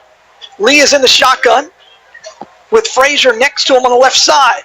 He's going to drop back. He's going to fire to the right side, and he's incomplete. Not a good throw. Well covered, and now a late flag coming off. That's going to be on the defense, maybe holding or something like that. Well, that was a late flag, yeah. Silly penalty. It looked like a unnecessary roughness call. No, I don't want to go on a limb here and say the refs have been a little flag happy overall, but nonetheless is going to get the call against him. I'm just not sure what it is. No flag. Okay. Ooh. 4th and that would have been a big. I didn't know if he was going to call late hit. I don't know if he was going to call block in the back. I'm not sure what he was going to call. But now it's going to be 4th and 15, 7:14 left to go in the first half. I think Dunnellon is going to try to punt this one. It looks like it. And Trying to see who that is. Who's punting? Looks like Maurice Gouldsby is going to be back to kick, and the Double Deuces are back to receive the kick. It's and a fake. It's a fake, and he's wide open on Number the tight end. Cameron Massey. Wide open on the dump, and he's inside all the way 20. to the 19. Wow. And that's going to set up 1st and 10 for the Dunnellon Tigers inside the red zone, brought to you by AutoZone. On the corner of 17th and Easy Street, quality cars and outlet prices. That was a good call by the coach on that one on 4th down. Did not see that coming. Wide open. That tight end dump, that's my favorite play in football. My son plays tight end. Yeah. And it was wide open. 1st and 10 for the Tigers. 7:09 left to go on the 20 after that good call there by the Tigers. Bryce Harris, head coach. And now they're going to run the jet sweep. He's going to fake it, but Javon Lee's going to keep it. He makes a tackle, and he fumbles.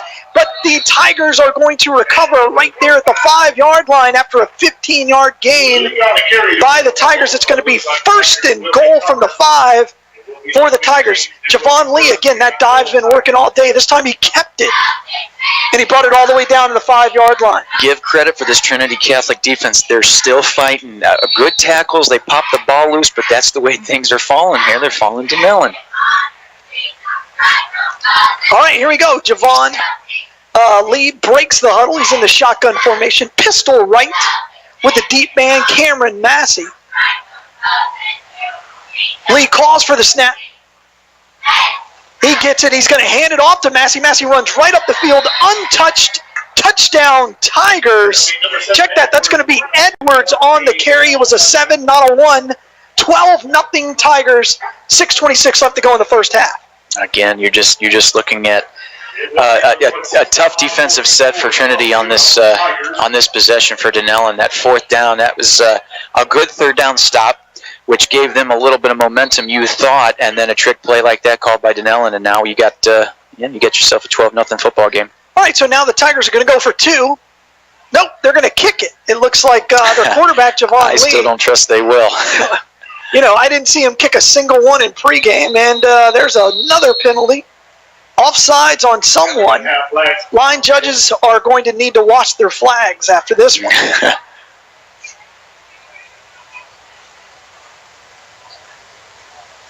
What's the call? There's a lot of huddling. 6:26 left to go here in the first half. 12-0 Tigers. It's like encroachment. And they're going to call it against the Celtics, and that's going to move it half the distance to the goal line, so it moves about 8 inches. Still going to kick it, Took 4.5 minutes for 8 inches. Sounds about right. And there's the snap, and the kick is up, and it is good. Good foot there by the sophomore Javon Lee to put the Tigers up 13-0. And we are going to step aside. You are listening to Trinity Catholic Football right here on WOCA, The Source. Hey, this is Matt Wilkerson from Verizon. You work all day, right? So why would you want to spend your night out shopping for that new phone? Well, Marion County, let me and Verizon help you out. I can deliver to your home or office, saving you precious time. Phone, tablets, internet, home phones, even accessories. Whatever you need, we will deliver free of charge. Call me at the store, 352-528-0020. That's 528-0020. WOCA, The Source, presents Friday night high school football. I'm Galen Unold, and I'm joined by my man, Adam Nick. You got it. And that's just going to be your name because it's so much easier to say. And Trinity High School is hosting the Dunnellon Tigers, and they are currently trailing 13-0 left, or 13-0 with 6:20 left to go here in the first half. And this is brought to you by Automax on the corner of 17th and Easy Street. Quality cars with outlet prices. By Verizon Wireless, Matt Wilkerson, he'll come to you in Marion County. And Adam's own Ocala Aviation, where you can learn to fly. Ask Dan. And of course, Life South Community Blood Centers, save lives, give blood. And so here we go. The Celtics are going to get the ball back as soon as Massey kicks it off to him. And back deep is the Double Deuces of King. And it's going to be an up kick, and it's fallen down on right there at the 26-yard line. I think that was, Bruton that fell on it, or is that Corey King? Corey King fell on it. So here we go. 6:16 left to go in the first half. Celtics got to move the football, Adam. They got to move the football. They got to stop making these penalties also. They got to get their head in the game for this last little bit of what's left in the half and put something on the board. Get something positive before you come back for the second half. They've got to move the football. That's the bottom line. All right, here we go. 6:16 left to go, 13-0. The Celtics haven't gotten a first down. They've turned the football over on an interception. Now they got a wide open guy who's unclaimed, and now Massey's going to come over and cover him. But again, Snowden's again underneath the center I formation. He's going to give it to the deep man, and that's Bruton. Bruton makes a man miss. Jukes gets to the left, gets 11, 12, and now is brought down right at the 40-yard line where it'll be 1st and 10. Nice blocking up front, positive yardage for Trinity Catholic here. That's what they need. That's what they need. They went over the left side, and maybe they're finding something. Maybe they're going to find a crack. They need to here. 6:05 left to go in the first half. That's the best play of the game so far for the Trinity Catholic on the offensive side of the ball. And more importantly, they need to give their defense, even though most of them play on offense too, a rest. It takes a lot less energy to play on defense than it does offense. Now, here's something we haven't seen all night. It's been talked about. Lewis is the slot receiver on the right side in the I formation. And they're going to give it to the deep man, and he gets to the hole, and that's Robert Rim, and he churns ahead for hard yards. Hard yards. Gain of 2. Kept his feet moving. He got a couple extra yards after he wrapped him up, maybe 2 or 3 after that tackle was made. That's what you got to keep doing. Yeah. Keep those legs moving. Robert Rim is a man. I mean, you stand next to him, he's 6 foot. I think he's more like 6'1", and they say he's 180. Well, I'm 185, and that boy's bigger than me. That's for sure. So. Strong human being. And that's going to set up a 2nd and 7. Again, let's get some positive yards going. I formation for Snowden. Split wide receivers up, 2 to the top. Snowden hacks it, and he gets them off sides. I don't know if Trinity nope, it looks like it's going to be on the Tigers. That looked like a good hard count by that freshman quarterback, get them to jump. Hey, and the Celtics stayed on side. Yep. Now they got some momentum. You get a first down. Now it's 2nd down and short. Now we're in positive yards. Now this opens up the playbook for the Celtics. Let's see what they can do. Let's see what they can do for the first time here. They might be able to move this football into Dunnellon territory. Yeah. All right, 2nd and 2, 4:55 left to go, 13-0 Tigers, but the Celtics have a little drive going. Calvin Neal goes in motion. He sets up in the tight end formation. As Leith goes in motion, sets up at the power, and they're going to give it to the deep man, and that's Rim again. He makes a man miss. He's got the first down. He's got more. He's all the way out over into Dunnellon territory to the 41-yard line. Positive yard by Robert Rim. Have they found something? They've got something working, especially on that play we saw before. That was the first big run of this possession. That's looking pretty good here. It looks like they've subbed in some linemen in there. And it looks like Jake Slaughter is in the game. He's just a freshman. He's lined up on the left side, and they ran right behind the young man right there. Timeout. Timeout, Trinity. All right, you are listening to Trinity High School football right here on WOCA, The Source. There you go. There's Hey, this is Matt Wilkerson from Verizon. You work all day, right? So why would you want to spend your night out shopping for that new phone? Well, Marion County, let me and Verizon help you out. I can deliver to your home or office, saving you precious time. Phone, tablets, internet, home phones, even accessories. Whatever you need, we will deliver free of charge. Call me at the store, 352-528-0020. That's 528-0020. I broke your chimney, actually.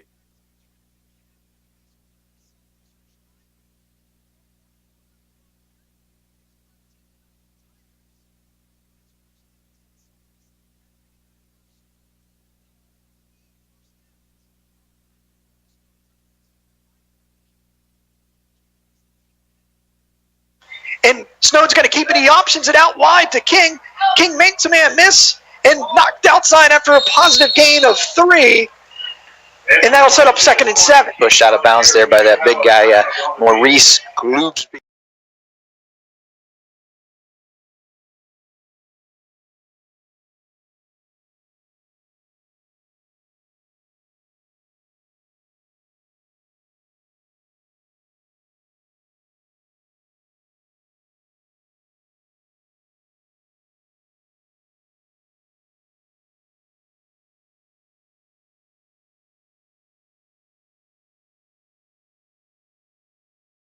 Kwiatkowski is still out there on the left side.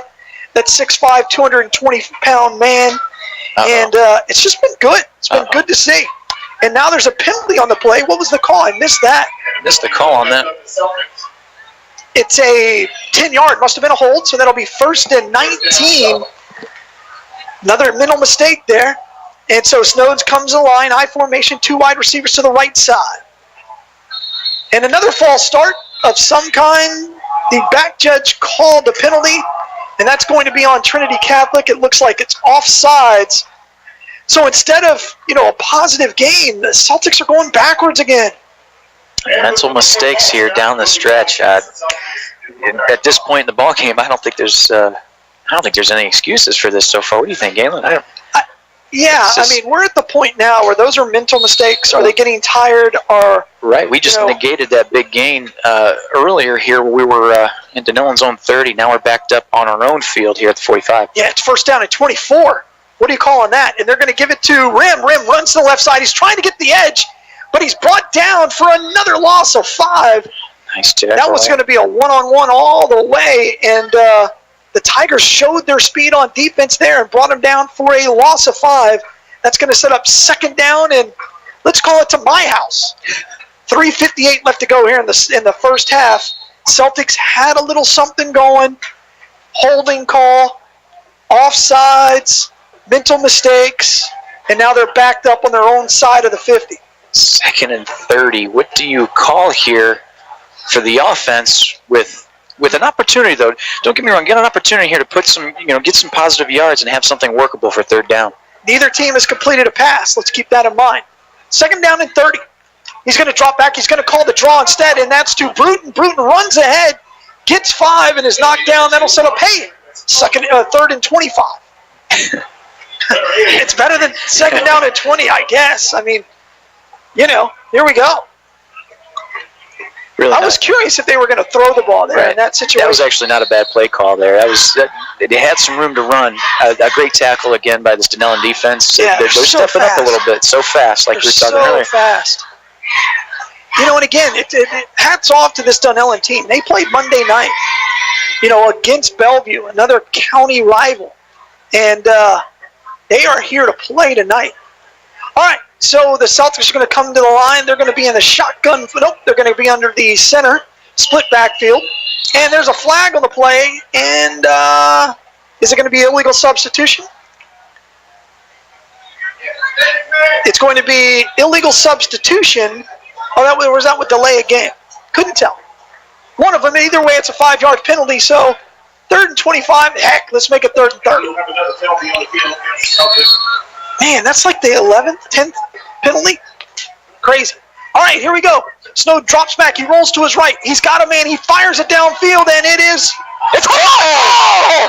It was almost picked by Massey. It went through Massey's hands and hit Jordan Lewis right in the hands, and he dropped it. I mean, granted, he would have still been 8 yards shy of the 1st down, but it would have been a huge switch in field position. So instead, it's 4th and 30, and Jordan Lewis is upset with himself. I would say you would take the way things are going now. You want to look at the positives. That freshman quarterback, way to avoid that tackle there in the backfield, step up in the pocket to make that throw. Yeah, that was a very confident play, and maybe you can build off it. It was almost picked, but, again, that would have been like a punt because now Nick Ryan is staying in his own 26 with the deep man for Dunnellon staying in at his own 26, and there's a booming kick. Great kick, and that's going to bounce inside the 10, and it's going to stop almost right at the 1-yard line. Great nice kick by Nick Ryan, who has a wind at his back. But he does switch it, and the Tigers are going to take it at their own 20. And if you had 4th and 30 and you said, hey, we'll kick it in the end zone, you'll take that every time. Absolutely. Nice play by Nick Ryan. So it'll be 1st and 10 for the Dunnellon Tigers. 13-0, they lead with 2:23 left to go here in the first half. Right now with this defense for Trinity, you just got to get a stop here. Just try to work the clock to your favor to get out of this, go into the locker room here and try to create something better for the second half. To put this in perspective, on the sidelines for the Trinity Catholic, they have about 9 substitutions. You can't count the kicker because that's what he does. He kicks. You look on the Dunnellon side, they got about 20. on the sidelines, and that starts to play a factor here. And again, Lee is going to give it on the jet sweep to Frazier. Nope, he keeps it himself, runs up the middle and gains nothing. Good stop there by the Celtics D. Nice stop by the Trinity Catholic defense on that one. 2nd and 10 now, so like I was talking about, just trying to keep some points off the board before the end of this half. That'll set up 2nd and 9, and let's see if they can get the ball back. Plenty of time left. They have 2 timeouts left. Or nope, they have all 3. No, they have 2. 2 timeouts left. Trip wide receivers to the left side. And now Lee's going to roll out to his left. He's going to fire into the flats. Had a man wide open and just missed him. Not a good throw there on the run by Lee. That'll set up 3rd and 9. 3rd and 9 pass was intended for a James Morgan there, just out of his reach. And he was somewhat open, but overall, that's good coverage in that secondary by Trinity Catholic. Yeah, it's a tough throw for a young man. He was blitzed. He avoided the blitz, rolled out to the left, and just miscued. Big play here for the Celtics as the clock stops. 1:48 left to go in the first half. You know, again, Dunnellon's done a lot of things right. They had that interception. They went for it on 4th down and threw that tight end dump, gained 30 yards, set up their 2nd touchdown. And let's see what we can do here. Trip wide receivers to the left side as Lee is in the shotgun. Next to him is Frazier. He calls for the snap. He drops back, and there's a flag on the play because we hadn't had a flag in 2 plays, and so why not throw one, and they're going to call. If you were to ask me what I'd like to see improve in the second half for both teams, it's got to be the penalties. Another illegal substitution? Wow. Or is he calling delay of game? I can't tell with his hand motions. But it's a 5-yard penalty nonetheless, and that'll set up instead of 3rd and 9, 3rd and 15. Again, Celtics gaining yards on defense with 1:47 left to go in the first half. Let's see if that translates in a better field position when they can get the ball here if they make the stop. Shotgun formation for Lee. He drops back. He's going to fake it. He's going to keep it himself. He runs right up the middle, and he's tackled from behind after about a 4-yard gain. Nice play there by Trinity Catholic's defense. Nice play as the clock's still ticking here with 1:30. Yeah, I'm surprised if they're going to call a timeout, what they're going to do here. 1:25 and counting. Now, I'm pretty sure the Celtics are going to cover the tight end on this play. It was Massey. And now they're going to kick it, and the kicker for Dunnellon is Maurice Goolsby. And back deep is Corey King. So here we go. 1 minute left, and they're going to let the clock churn. And again, I don't blame Coach Sturdivant for not calling a timeout, but they're going to call a delay of game, and that's going to be another 5 yards. So now Dunnellon's going to kick it from their own 15, and now things can get iffy. You know, maybe we can get a safety, maybe something can happen.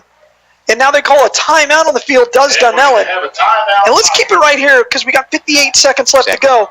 And I do want to thank some of our sponsors, and that really starts, Adam, with you and Ocala Aviation. And let's talk about some of the things that you guys got going on there. Absolutely. I've taken one of those flights. Yeah, we call them the Discovery flights. A chance for anybody to get in the air for a cheap price, including fuel, instructor, and airplane. You know, $100 for a half-hour flight. Get somebody that you love who's always wanted to fly. Yeah. Somebody who's always talked about it, but now there's a chance to do it. And you get to fly. Mm-hmm. I mean, you get a handle on the controls.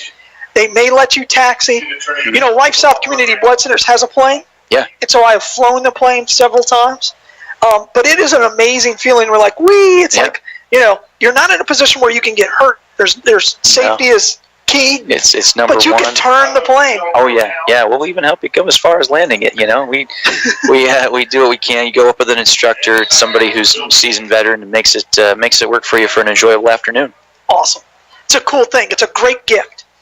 All right, here we go. And Goolsby's going to be back to kick it. It's a high snap, and he goes up and get it.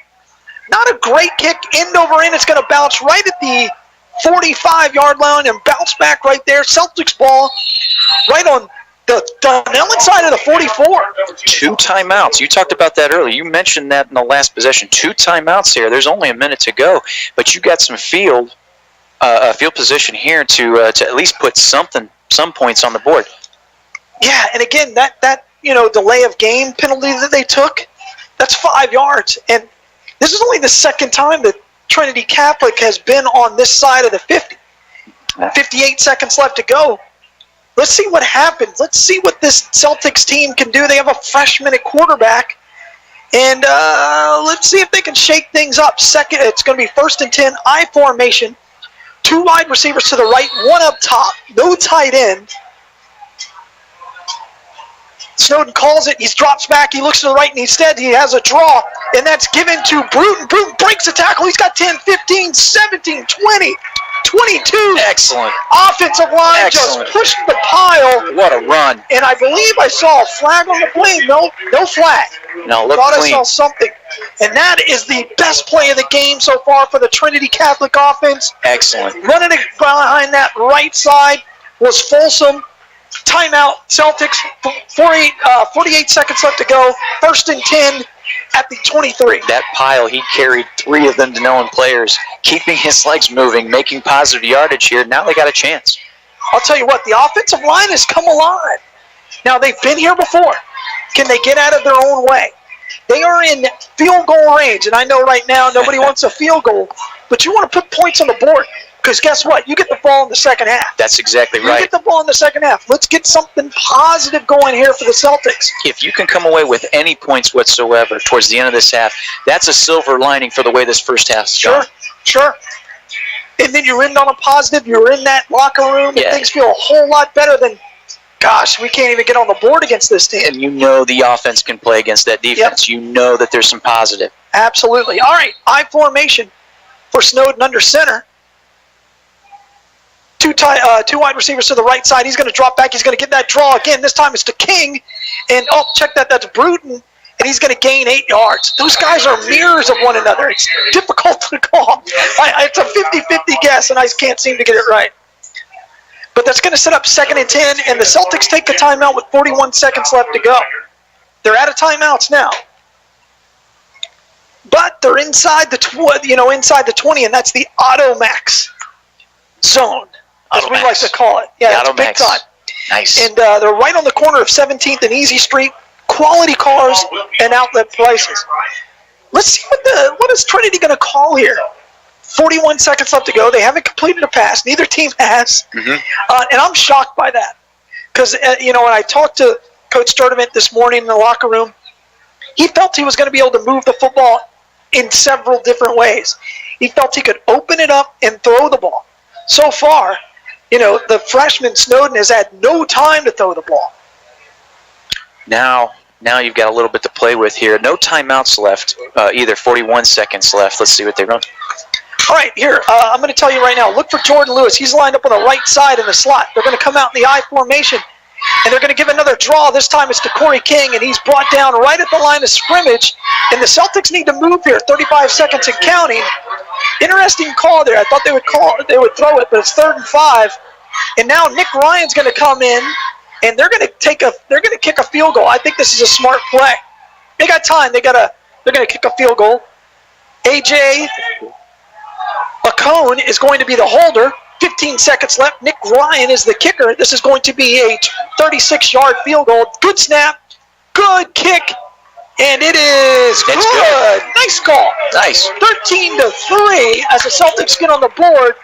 And wait, is there that was a good kick? It's hard to just go with it. Wasn't sure if there was a penalty. Yeah, but no, looks clean. Looks clean. But they end the half, and are they going to end the half? Are they going to put 1 second on the board? Yeah, they're going to have one timed down, so there will be a kick here. And the band's coming on the field. This is like, what was it, Cal? Back in the day, they're going to have to kick the band off the field. Kick them out of the way. So hopefully the trumpet player doesn't get decked. Exactly. Every time I see that replay, I just watch that guy get pounded. Larry, the band, you don't want to be the trumpet guy when the field's coming on. Larry Whittler, I will tell you this. We do a show every morning, so if you're enjoying what you hear, tune into the rest of the station. The station is very local. For the first 6 hours of every day on the show, Monday through Friday, it's all local, hosted by Larry Whittler and Robin Blaine. They do amazing work. I join them from 8 to 8:30. Have done it for a long time. And it's so much fun. I enjoy it, and I love what you guys do. Thank you for the Martones. I don't like to give Dan a lot of credit. If you listen to me, you know that. Yeah, but you got to. But I do love the guy. Absolutely. I genuinely do. I think he's a good dude. And shout out to Dan the Man. And as long as Joe doesn't have his bell, I like him too. If he has that bell, I don't even want to talk to him. But you can enjoy it, and it's local radio at its best. And I'm so proud of them, broadcasting these high school games. All right, so they put 5 seconds on the clock. It's a lot. It's 13-3. Celtics trail the Tigers. Nick Ryan's going to kick it from our left to our right. Little squib kick. That'll get the clock going as it's received at the 40. Breaks the tackle, moves ahead, gets all the way to the 47-yard line. So that'll be the end of the first half. And we're going to step aside, but you are listening to Trinity Catholic Football right here on WOCA, The Source. We got some special presentations. And then we're going to have... Hey, this is Matt Wilkerson from Verizon. You work all day, right? So why would you want to spend your night out shopping for that new phone? Well, Marion County, let me and Verizon help you out. I can deliver to your home or office, saving you precious time. Phone, tablets, internet, home phones, even accessories. Whatever you need, we will deliver free of charge. Call me at the store, 352-528-0020. That's 528-0020.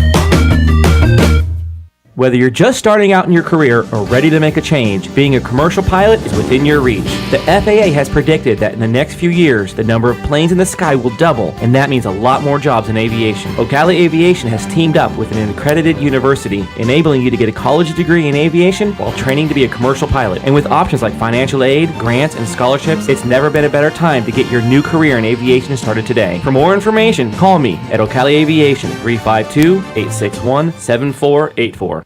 Life South would like to honor and thank all of our Hispanic blood donors during Hispanic Heritage Month. O negative blood is the most commonly used because it is the universal donor, and 66% of the Hispanic population is type O. Hispanic donors are more likely to be a match with Hispanic patients. Make sure you do your part for your community by finding your nearest blood mobile or center. Visit lifesouth.org for more information. Hasta pronto. Until you go into Automax, Marion County's #1 pre-owned dealer for over 15 years, and see their upfront pricing and how Automax puts their low outlet price, along with the Carfax and complete vehicle information on the window of every single vehicle. Then, and only then, can you take advantage of great finance offers, like rates from 2% with 0 down, and no payments for 90 days with loan approval. View all these great prices and vehicles on the corner of 17th and Easy Street. Automax, quality cars, outlet prices.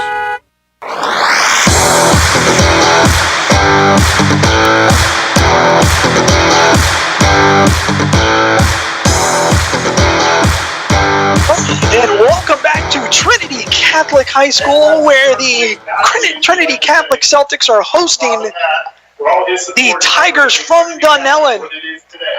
Adam, I'm Galen Unold. I'm joined by Adam Mick. And Mick, what do you think about the first half? Overall, I think one word, a little sloppy. Sloppy on both sides. Sloppy on both sides, but Dunnellon showing more of the execution early on, which got points on the board. But although the disappointment in penalties and the mental aspect of it for Trinity, they did pull it here towards the end of the half to put some points on the board, and that was important. That's the silver lining to take away for them from the first half. Now, I will tell you, at halftime, we are going to be joined by the athletic director from Trinity Catholic, Tommy Bond, who is a incredible athlete growing up, baseball player, just incredible athlete. Looking forward to talking to him about what's going on with all the athletic programs here at Trinity, as the Trinity Catholic band and the cheerleaders on the field dancing and playing, and it's part of that high school atmosphere. But when you look at the second half of that first half, the Celtics were moving the football. They were. They got in their own way with a holding penalty, a couple of fouls, a couple of sloppy penalties. Those first few possessions overall, it was a little sloppy. Not just the penalties, but the execution and everything that they were trying to do to either run the football, that pass that ended up getting intercepted, taking a chance like that. But you're right. Everything from that last second half of that first half was a good offense, strong capability moving the football to show against this tough, really very tough Dunnellon defense. And there's a bus on the warning track. Not sure what that's about. Must be some kind of halftime activities. somebody's being recognized. But again, on the football field, the Celtics have a chance here. And I know they're down by 10, but there's a lot of football to play. And defensively, they've stood up to the speed that Dunnellon has. Especially with coming off a short rest. We know some players play both sides, but to be able to come from an offense that was a little weak, like we talked about the first half, but then playing some pretty strong defense, only keeping 13 points on the board with how Dunnellon was starting to creep in. The big thing there, though, was that defensive so-called stop we thought when it was 3rd and long and we got them held, but then that fourth down trick play that got them some huge yardage for Dunnellon that put them in the red zone for an opportunity to score. That's deflating for that defense. Sure. But you know what? They still stayed tough when it mattered for them to get the ball back to get points on the board before the end. Yeah, it's been it was the biggest play in the first half. Absolutely. I don't think you can argue that. I mean, Dunnellon executed it perfectly. Cameron Massey, your best athlete possibly on the entire field, was wide open. Perfect execution, and it resulted in a 30-yard gain. And if you look back, the Celtics had 3 punts in the first 3 possessions. Yeah. Couldn't get a first down. Yeah. And then their last 2 possessions, they really started to move the football. And let's see who makes adjustments. Again, this Tiger team played Monday night against a big physical Dunnellon team or Bellevue team. That's a good point. Now we're starting to look at what the second half is going to, if the Celtics are starting to move the football, what does that do to the fatigue factor, the late fourth quarter for this Dunnellon defense or even offense? Where's their head going to be after on a short day rest here playing this game? And what a difference a field goal makes. The field goal, you come into halftime, you have a lot more energy, you're ready to go. You have a little more excitement, and you're back in this football game. Exactly. Now, it's interesting because you can take pieces away of positive, and one of the positive things so far, and you mentioned punts, to be honest with you, what got us set up to get those points at the end of the half was a very strong putt to get it in the end zone, to put Dunnellon inside on the 20, sure, and start with a little bit of tough field position for that possession, only for the defense to step up and hold it before the half. And look what it accounted to. It accounted to put points on the board. Yeah, 26-yard drive set up by that 36-yard field goal by Nick Ryan, who's been the player of the game, really, for the Celtics.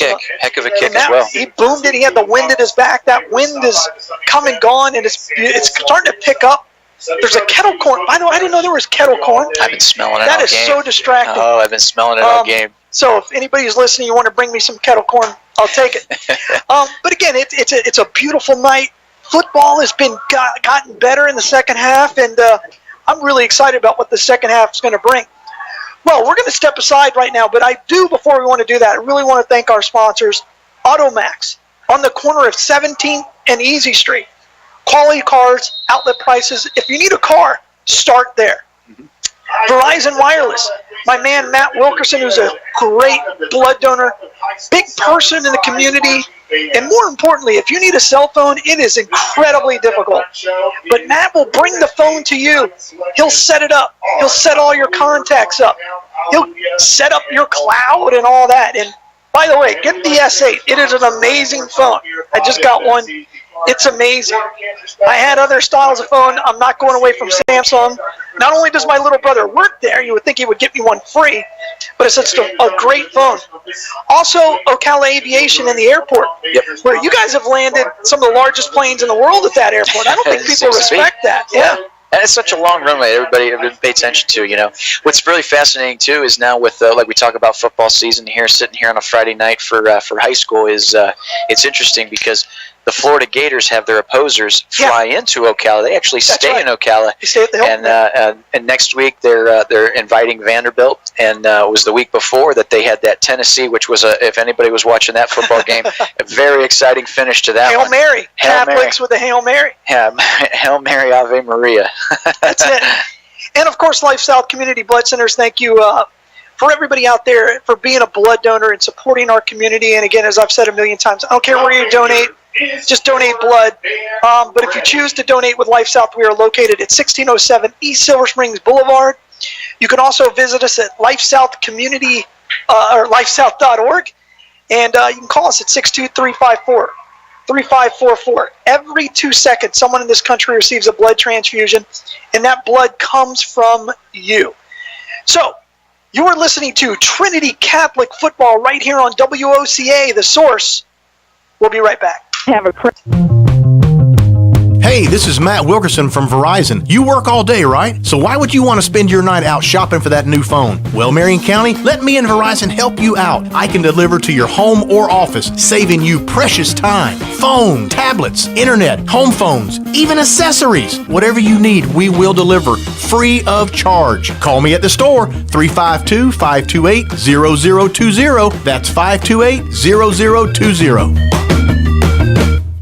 Whether you're just starting out in your career or ready to make a change, being a commercial pilot is within your reach. The FAA has predicted that in the next few years, the number of planes in the sky will double, and that means a lot more jobs in aviation. Ocala Aviation has teamed up with an accredited university, enabling you to get a college degree in aviation while training to be a commercial pilot. And with options like financial aid, grants, and scholarships, it's never been a better time to get your new career in aviation started today. For more information, call me at Ocala Aviation, 352-861-7484.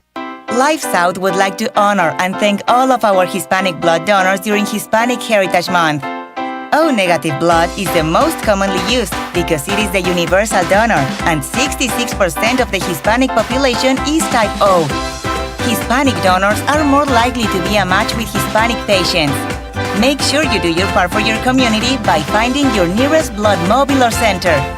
Visit lifesouth.org for more information. Hasta pronto. Until you go into Automax, Marion County's #1 pre-owned dealer for over 15 years, and see their upfront pricing and how Automax puts their low outlet price, along with the Carfax and complete vehicle information on the window of every single vehicle. Then, and only then, can you take advantage of great finance offers, like rates from 2% with 0 down, and no payments for 90 days with loan approval. View all these great prices and vehicles on the corner of 17th and Easy Street. Automax. Quality cars, outlet prices.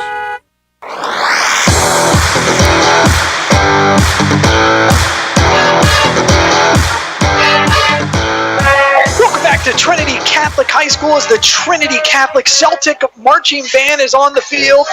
They're spinning rifles and just entertaining the crowd.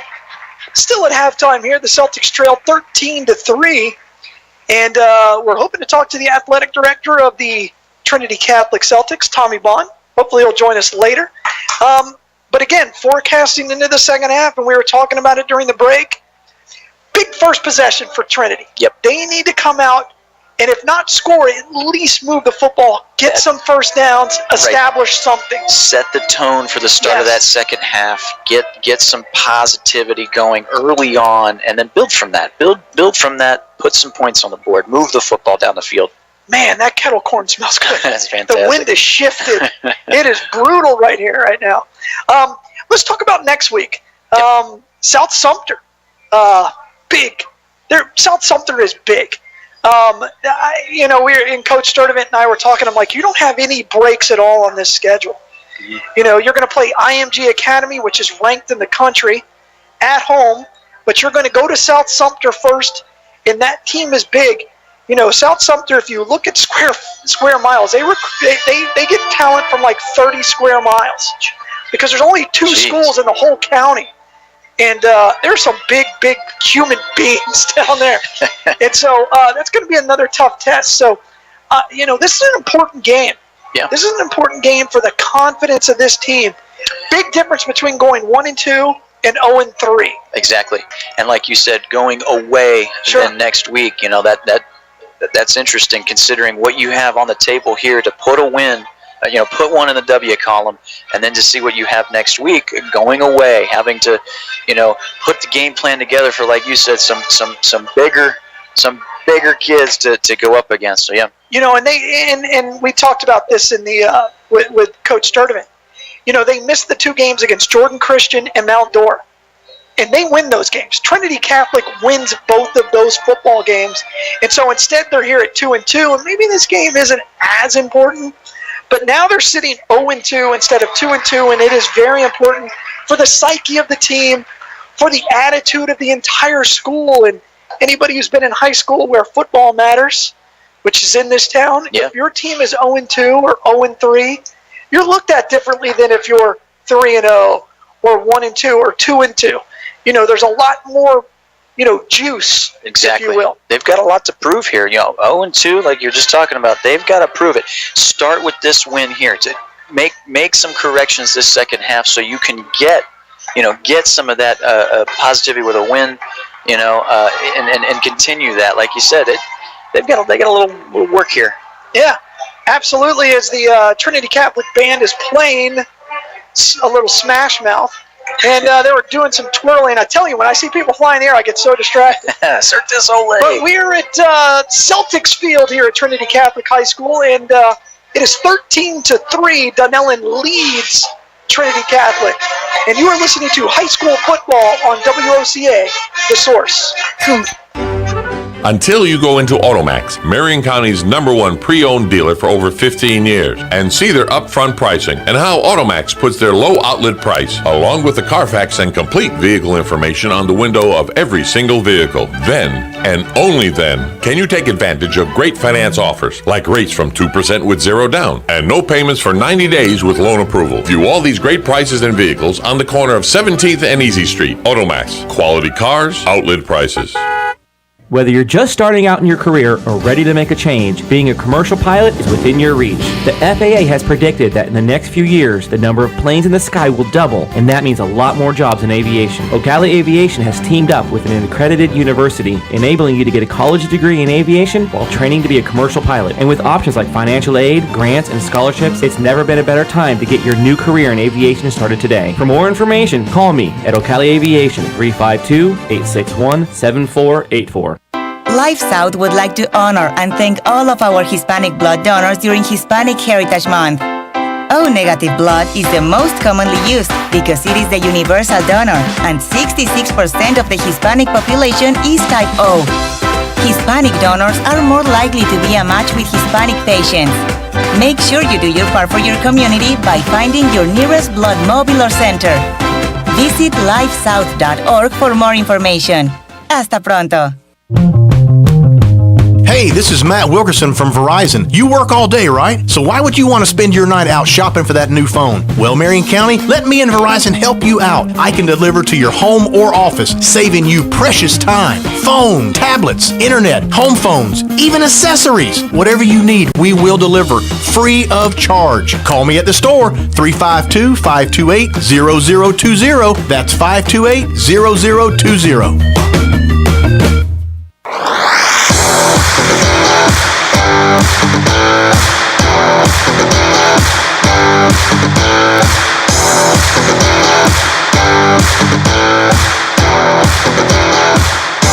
Welcome back to Trinity Catholic High School in Celtics Field. And Celtics trail 13-3 as we near the end of halftime. And Celtics are going to get the ball on the first kick. Just got a few seconds left to go here in the first half, and I do want to thank all of our sponsors, Automax. Thank you, Automax, for being a part of this broadcast. You guys stepped up, and we're one of the first ones on board. Thank you very much. They're on the corner of 17th and Easy Street. Quality cars and outlet prices. Verizon Wireless. Matt Wilkerson, we could not have done the first broadcast without you. I am in your debt. Thank you very much, sir. Where he comes to you in Marion County. And trust me, when you deal with Matt, you're going to realize why everybody should do their phone without ever going to a retailer. And then, of course, Ocala Aviation. That's right. Located right here at the Ocala Airport. It's amazing. Ocala Aviation is at the Ocala Airport, where you too can learn to fly. And, of course, like South Community Blood Centers, save lives, give blood. Let's say one more thing about Ocala Aviation. We do a lot here so far, even with Trinity Catholic, for some students here at Trinity that are actually partners with our school to do flight training to get their private certificates. We've had a couple actually graduate last year. A wonderful, I want to give her a shout out, Alexandria. She's now an alumni. I graduated last year, but she got her private with Ocala. She was one of the first from Trinity Catholic to get her private in Ocala through the program, and it just goes to show, like, there's so much that the community can do hand in hand with the sponsors that you've mentioned, Galen, just with calling the game and them, and our throwback to Ocala Aviation. It's really great. Yeah, it's special. High school football is an amazing. I've been doing this now Feels like my whole life, but I love it. I love high school football. And you are listening to Trinity Catholic High School Football right here on WOCA, The Source.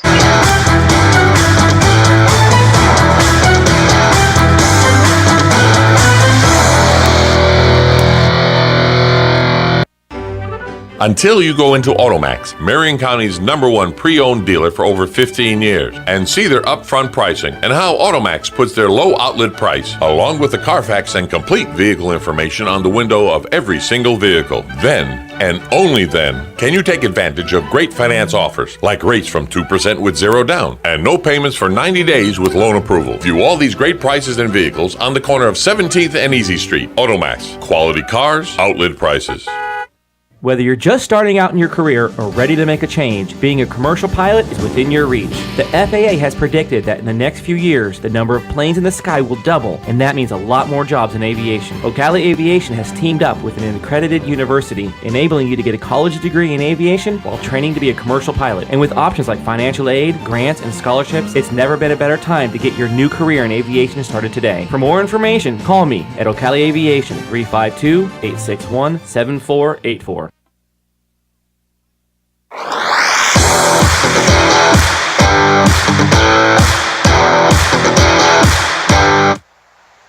All right, here we are live. You're listening to WOCA, The Source, as we broadcast live from Trinity Catholic High School, who is hosting the Dunnellon Tigers. And we're about to start the second half. It is 13-3 Tigers. But the Celtics are going to get the ball, and they're going to move from our right to our left. And the quarterback for Dunnellon is the kicker, and it is Javon Lee. And back deep for the Celtics will be Corey King, as he stands at his own 15.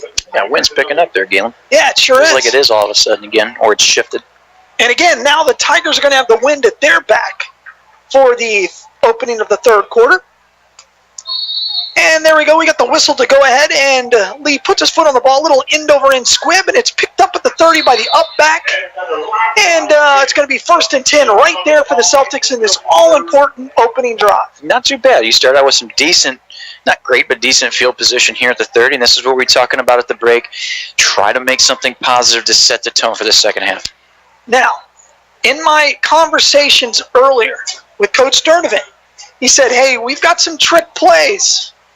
Let's see if they can get into some positive situations and throw something out. Because I have a feeling that we're going to see one here. All right, here we go. 1st and 10. Snowden's underneath the center. I formation. A wide receiver to each side. And there's a fumbled snap, and it's recovered by Snowden. He got out there quick. That looked like a good snap. It looked like he jumped. Celtics will recover. You know what they've done on the offensive line is they've moved Kwiatkowski over to the left side, and then they have switched and done some real changes there on the offensive line. I'm going to need to get a hold of that here as the Celtics are going to have 2nd down and 10. 11:31 left to go here in the third quarter. Celtics trail 13-3. Let's see some positive yardage here. 2nd and 10. Let's see something happen. Set the tone. Snowden looks over the line. He gets the snap. He's going to give it to the deep man, and he's met for a loss of 2. Wow. There was some speed there by Dunnellon. Big hit. Big hit right there up front. Folsom is still on the right side. He didn't get much of a block there. The center, Peter Bink, didn't move the line, and the guard just bust through right there. I'm sorry, the defensive tackle just bust through and hit him right as he got the ball. So far, not the first 2 things you want to have happen. Fumbled snap and then something happening in the backfield. But let's see what they can do here. At halftime, we talked about how big this possession was. And 3rd and 12, not the situation they wanted. So now they're going to go to a 2 tight end set. And there's the snap. They're going to give it to the up man, and he gains ahead, and that's Bruton. And Corey King, and he's brought down after a gain of 5. That's going to set up 3rd and 7, and they're going to send out Nick Ryan, the punter, on the field. I hate to bring it up again, but then again, that's one of the things that's hurt Trinity Catholic here so far is just the fundamentals. A botch snap there on 1st down to start this second half, and here you are now punt. Yeah, Jays Williams is back deep for the Tigers. This isn't a situation where I think they're going to fake it because the Tigers got 10 men on the line of scrimmage. I don't think they think they're, I don't think they're going to be ready for a fake. And there's the snap. Not a great snap, but he gets it off barely. End over end. Not a good kick at all, but it takes a great hop by Catholic. Williams picks it up, and he's tackled for a loss right at the 40-yard line. The Celtics were lucky to get that kick off because they had all kinds of pressure by Goolsby of the Tigers. With that pressure, still being able to kick off and still being able to kick it somewhat deep. End over end, got a favorable bounce, and got him back in their own territory. 36-yard kick and 12-yard bounce is always helpful. All right, so here we are, 9:43 left to go in the third quarter. First possession of the half for the Dunnellon Tigers, coached by Price Harris. It'll be 1st and 10 from the Dunnellon 40. Javon Lee is back deep. He's going to keep it himself. Runs over the left side's got a block, but wow, what a tackle there after a 3-yard gain. Corey King. He came from nowhere. He had all kinds of daylight. Corey King shot in and kept that to a 4-yard gain instead of a 20. I can't get over how quick that young man is. Quick, right off the block. Great tackle. Great tackle. Read it well and held him to a 4-yard gain. But it's going to set up 2nd down and 6. 3 wide receivers to the right side for the Tigers. Shotgun formation for Javon Lee, and that's all he'll do. They're going to throw a screen to the right side. He's got a block. He's at the 50. He's knocked outside on the Celtics side of the 50, right at the 49-yard line. 1st down, Tigers. First completed pass. It could be called a lateral, but it was, how about this? It was a first ball thrown in the air and caught. That worked. Yeah, for positive yards. But I think that's going to go down as a run because I think it was a lateral. But it'll be 1st and 10 Tigers at the 49. And again, we talked about this off the air. This worst case scenario for the Celtics is if the Celtics fail to score and the Tigers drive down and score. Now they're down by, 17. That could be a problem. And they're going to give it to him a jet sweep. And he is wide open. He makes a man miss, gets all the way out to the 10, and he's right at the 1st down marker after a gain of, they're going to call it 9.5. And that'll set up 2nd down and 1, and that was Goolsby again. So much quickness on this team. They are quick. It's so quick, and they're spreading the field again, and now you're starting to see more holes open up. So here we go, 2nd down and 1, 8:55 left to go first in the third quarter. I formation for Lee. Shotgun formation. The guy deep is Frazier. They're going to send a man in motion, and there's going to be a flag on the play. What could be the call? Illegal procedure, I believe, on the Tigers. That'll help the Celtics cause. That'll help a little bit here. Yeah, like we were talking 2nd and 1. They didn't get the 1st down on that last play. 2nd and 1, and now here's a little mistake that might help out Trinity Catholic. Absolutely, 2nd and 6, and right now the Celtics need to find that almighty motivator, that almighty motivation. Come on, Mo. And dig deep. All right. Another jet sweep. They're going to fake it. They're going to give it to the deep back, Goolsby, and he's brought down after a gain of about a hard 2. He put his head forward, and he got popped pretty good there by the Celtics. Isaac General on the tackle, number 24. Good wrapping tackle. Brought him down. No extra yards on that. Great name, too. Yeah. General. Isaac General. He had no choice but to be something important, right? Exactly. You can't go into the Army and be a corporal if your last name's General. Everybody has to salute you. That's right. Why are you saluting? He's a general. You cheese it up so you far. You can't go into the Army or the Marines. You have to go in the Army, or I'm sorry, in the Navy or the Marines. You have to go in the Army. All right, here we go. 3rd and 5. Shotgun formation. Rolls out to the right. He throws it to the flats, and it's caught at the 32-yard line. 1st down. Nice route there by the Tigers, and that'll set up 1st and 10 at the 32. Linwood Daniels receiving that one there. Good catch. Keep both feet in bounds. Another 1st down for Dunnellon. Well run. And I'll tell you what, Javon Lee looks like the real deal. Just a sophomore, 5'11", 165. Rolled out, avoided the rush, and fired a strike on the run for the 1st down. Good execution. Let's see if the defense for Trinity Catholic can step up. All right, 3 wide receivers with a tight end set up to the right. They're going to give it to Frazier. Frazier runs ahead, gets maybe half a yard. They're going to give him a full yard on that. That'll set up 2nd and 9 for the Tigers. And they're going to go quick here. Oh, no, now they're going to huddle. I was about to say, that doesn't make any sense. All right, here we go. 7:30 left to go in the third quarter. 13-3 Tigers. They come to the line, tight end to the right side, pistol formation to the left. And there's a snap. He's going to throw it to the left side into the slot where he's wide open. He runs the screen. He's got 10, 15, turns ahead. He's all the way down to the Trinity Catholic 10. Great throw there. Now everything's starting to open up for the Tigers. Starting to spread the field now. Yeah. They're throwing the football, making some good completions downfield, and now they're inside the red zone here looking to put more points on the board. Really good play call there because they were able to get that one-on-one on the outside. The wide receiver, Linwood Daniels, made a great block, and then Patterson was able to catch it and run with it with a really nice play. Here we go inside the Automax red zone. 1st and goal from the 9.5. Maybe right at the 10. Pistol formation, and they're going to give it to the deep man, Frazier. He turns ahead. He's got 2, 3, and then he's knocked back by a wall of green. That'll set up 2nd down and goal from the 7. Where are they going to spot that based on that pile? According to the side judge, they're going to go ahead and give them that forward progress right at the 7-yard line. Not a bad stop by the Trinity Catholic defense. Okay, here, dig deep. It's time to make a play. It is. It's time for the defense to make a big play. They've made some in the first half. But you could tell the Tigers are starting to impose their will on the Trinity Catholic side. And now there is a timeout by Dunnellon. And you got 6 minutes left to go here in the third quarter. Really nice drive here by the Tigers. And it's been all Tigers here so far in this third quarter. So far, it's only been one possession for Trinity Catholic here. And the defense looking a little fatigued so far here with this push and this drive from Dunnellon.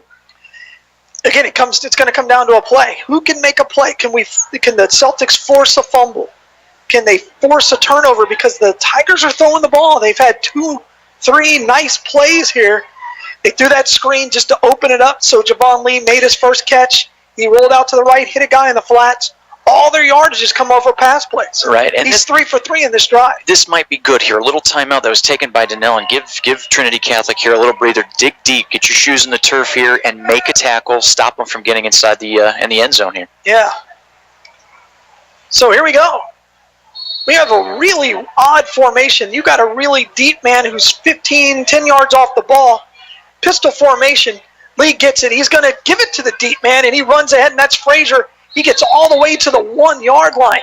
Wow, Frazier is fast. He had to be 10 yards off the line of scrimmage. Fast. He ran 19 and gained 8. Pretty amazing. Yeah. All right, here we go. 3rd and goal. Big 2 plays here because I'm sure Dunnellon's going to go for it. Again, pistol formation. The deep back Frazier is lined up at the 10. Quarterback's lined up at the 5. And there's going to be a false start. Illegal procedure on the Tigers. And that's going to set up 3rd down and 6. I'm pretty sure that's on the Tigers.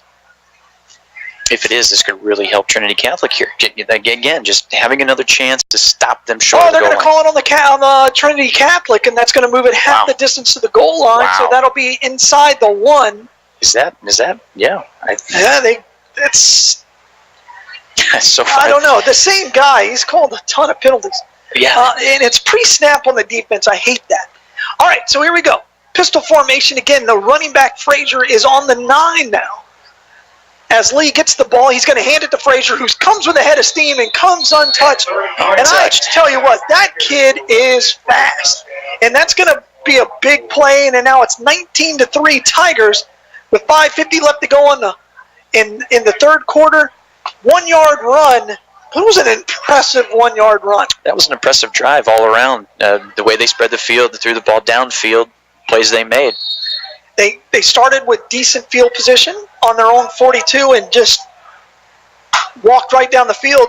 They ran, they threw, they did a lot of good things, and now they're going to kick a field goal as Javon Lee is the kicker. And it'll be an extra point. And there's a snap. Kick is up, and it is good. And a nice play out there by a senior Wolfpack player. Hey, we had a big game tomorrow against the Colts, senior Colts. It's a rivalry game. Game starts at 6:15. Make sure you get out there to MCYFL and support local football. Absolutely. A lot of the kids who play on Saturdays, they come and start playing on Friday nights. But again, Trinity, what do you do now? It's first possession of the second half. That was worst case scenario for if you're a Celtics fan. Something we were fearing, with the not really showing much on the first possession of that first half, and watching Dunnellon, kind of do the execution that they've been able to do a little bit in the first half, now showing how much they can do in the second. But hey, here's a chance now, though. Okay, points are on the board. Trinity Catholic's getting the ball back here. Make something happen on this one. This possession, we've always talked about big possessions. That first one at the beginning of the half is big. Maybe this one's bigger. Yeah, you know what? You may be right. And this is a very young Trinity team right now. When your center is a freshman, your quarterback is a freshman, but you've got to start building positive things. It doesn't help you if you're young, but nothing positive comes out of it because you're not going to have any confidence. And this offense needs confidence right now. I don't know if this game is winnable, 20-3, with 5:50 left to go in the third quarter. It obviously is. But realistically, something's got to happen right now. This offense has got to start clicking. All right, so here we go. Javon Lee is going to kick it from his own 40. Back deep is the double deuces of Tony Bruton. And Lee puts his foot in the ball. Nice end over end. It's kicked to the up back, and he catches it in the stomach and didn't know any better. You can tell that was just instinct. He goes, oh, my gosh, I have the ball. He caught it in the air, made a nice catch, and then just said, oh, my gosh, I have the ball on the ball. That was quite funny. That's twice now Dunnellon's done those sort of kicks. It gives us some decent field position here to start. Yeah, absolutely. They're going to start it on the 32, 1st and 10. And the offensive line comes to the line, and they're going to have to start moving the football. Bottom line, the big fellas up front, Kwiatkowski and Folsom, and all the other guys, and Peter Bank, they're going to need to move the ball. I formation. And now they're going to give it to the deep man, not a good pitch. And I'll tell you what, Tony Bruton paid for that bad pitch. And offensive line, that was a jailbreak there by the defense of the Tigers. Takes silver lining. It was a good catch from a bad pitch. Could have been a lot worse, but that play had no chance once the pitch was behind him. And Bruton, again, did a good job, but that's a loss of 9 on the play. It's going to set up 2nd down and 19, and again, negative plays. They're working from behind the chains every play. All right. So Snowden comes to the line, split backs. They're going to give it to the up man, and he's tackled right at the line of scrimmage for no gain. Oh, he squirted through and got 4. I thought he got tackled for a loss. And that was, of course, Corey King. Yep. And that's going to set up 3rd down and 17. How many times have we said that? 3rd and a teen. Yeah. That's not a good thing for your offense. And the Trinity Catholic has not completed a pass. So what do you do here? I think you pass. I think you take a chance here. You need something. If you can make that completion, even if you get some positive yards out of the pass, it shows that you're doing something here. It might be even 1st down. Split backs, 2 wide receivers up top. For Snowden, who's under the center. He comes to the line, he gives it to the up man, and that's Corey King, and he churns ahead for a gain of 2.5. And that'll set up 4th and 12, and Nick Ryan is out there again for his 5th punt of the evening. Say 5th. 5th punt. Yeah, 5th punt. Not a good possession there by the Celtics offense. And number 10, Nicholas Ryan will come out and kick for the Celtics. And back deep for the Tigers is Goolsby.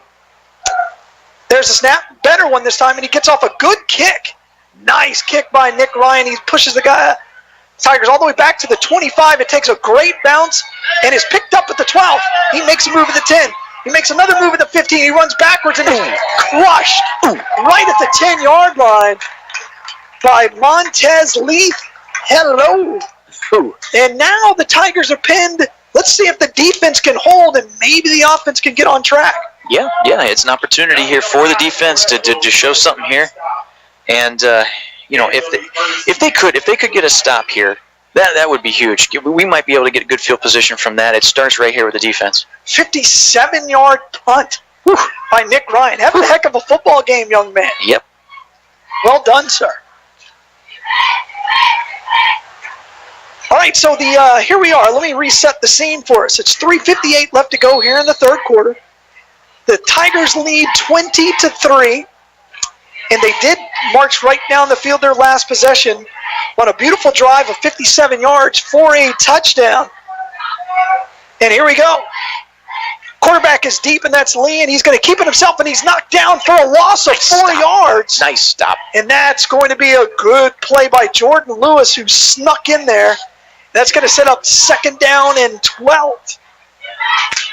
Jordan Lewis, we've mentioned him quite a bit tonight. Another great stop. All right, they're going to call it a loss of 3 on the play, so that'll set up 2nd down and 13. That sounds better. Again, let them get in the teens. Yeah. Because Lord knows the Celtics have played in the teens all night. All right, 3:20 left to go here in the third quarter. Shotgun snap for Lee. He rolls out to his left. He's looking for a guy. He fires deep, and that is going to be caught. What a play. Poor coverage there. It looked like the tight end for the Celtics was in position. Calvin Neal was in position, and he just gave up ground, and I couldn't tell who made that play, but I'm pretty sure it was Cameron Macy who just went up and got it, and that was a 39-yard gain on the play. Fairly decent coverage down the field. He underthrew the football a little bit, and the player made a good adjustment to make that catch. So here we go, 1st and 10 from the Dunnellon 48. They went from the shadow into the goal line, and there's a handoff to the deep man Frazier, and he's brought down by the shoestrings after a 3.5-yard gain. Boy, that hurt. Yeah. That play hurt. I mean, the Celtics had them pinned in the shadow of their own goal line. 2nd down and 13, and then they complete a 39-yard pass and now they're over midfield into Celtics territory. That's one of those plays that just hurts you. It's a painful play.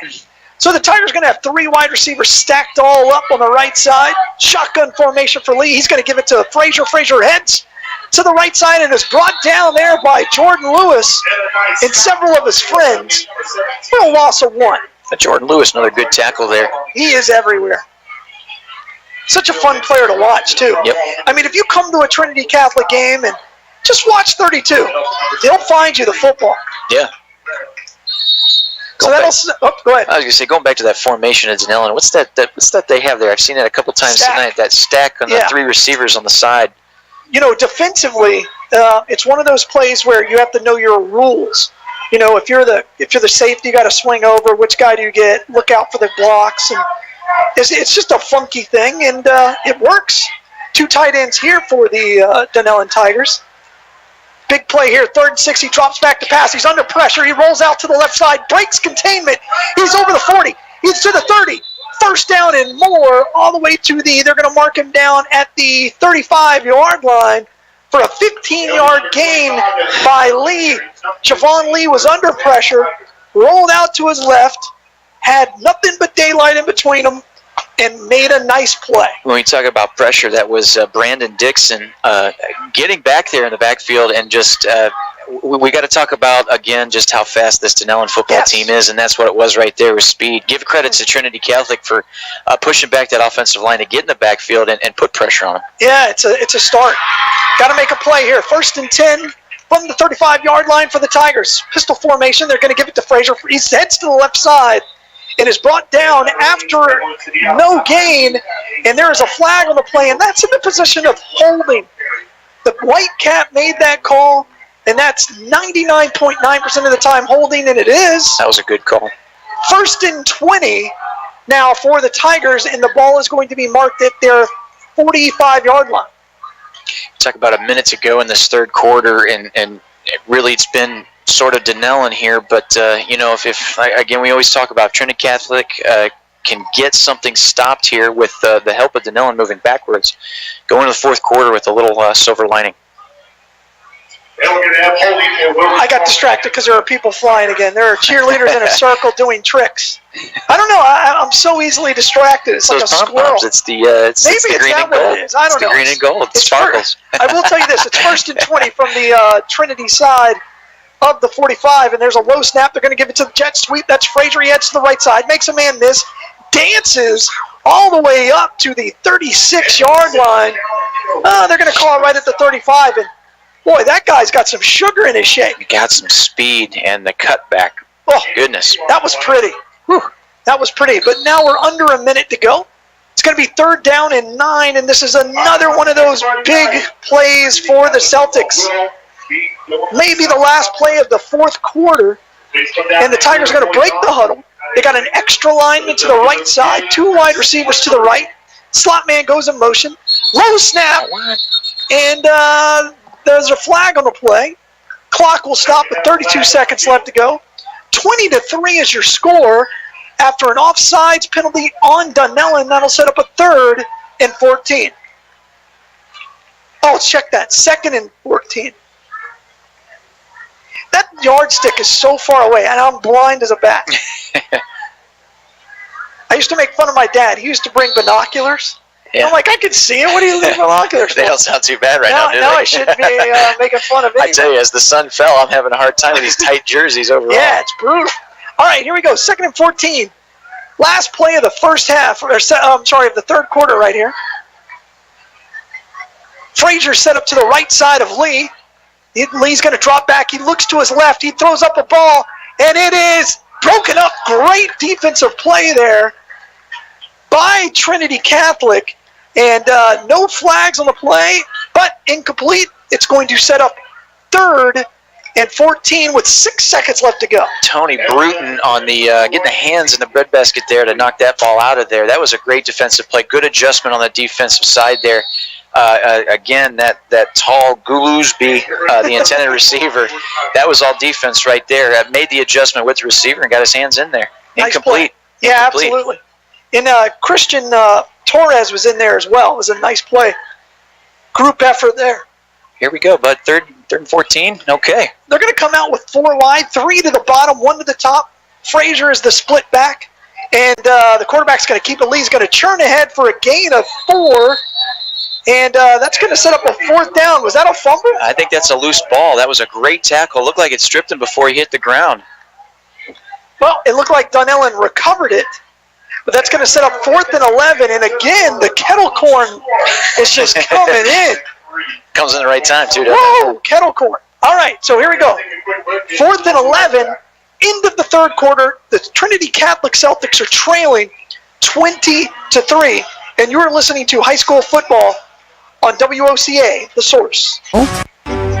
Until you go into Automax, Marion County's #1 pre-owned dealer for over 15 years, and see their upfront pricing and how Automax puts their low outlet price, along with the Carfax and complete vehicle information on the window of every single vehicle. Then, and only then, can you take advantage of great finance offers, like rates from 2% with 0 down, and no payments for 90 days with loan approval. View all these great prices and vehicles on the corner of 17th and Easy Street. Automax. Quality cars, outlet prices. And welcome back to Trinity Catholic High School. WOCA, The Source, presents Friday night high school football. I'm Galen. I'm joined by my man Adam. And Adam, 12 minutes left to go in this football game.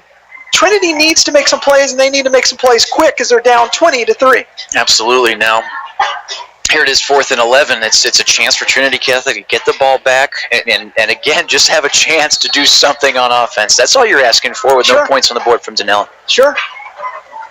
All right, Lee's in the shotgun. He sends his running back into motion. He's under pressure. They throw a screen to Massey. Massey makes a man miss. He's got 10. He's got 15. He's got 20.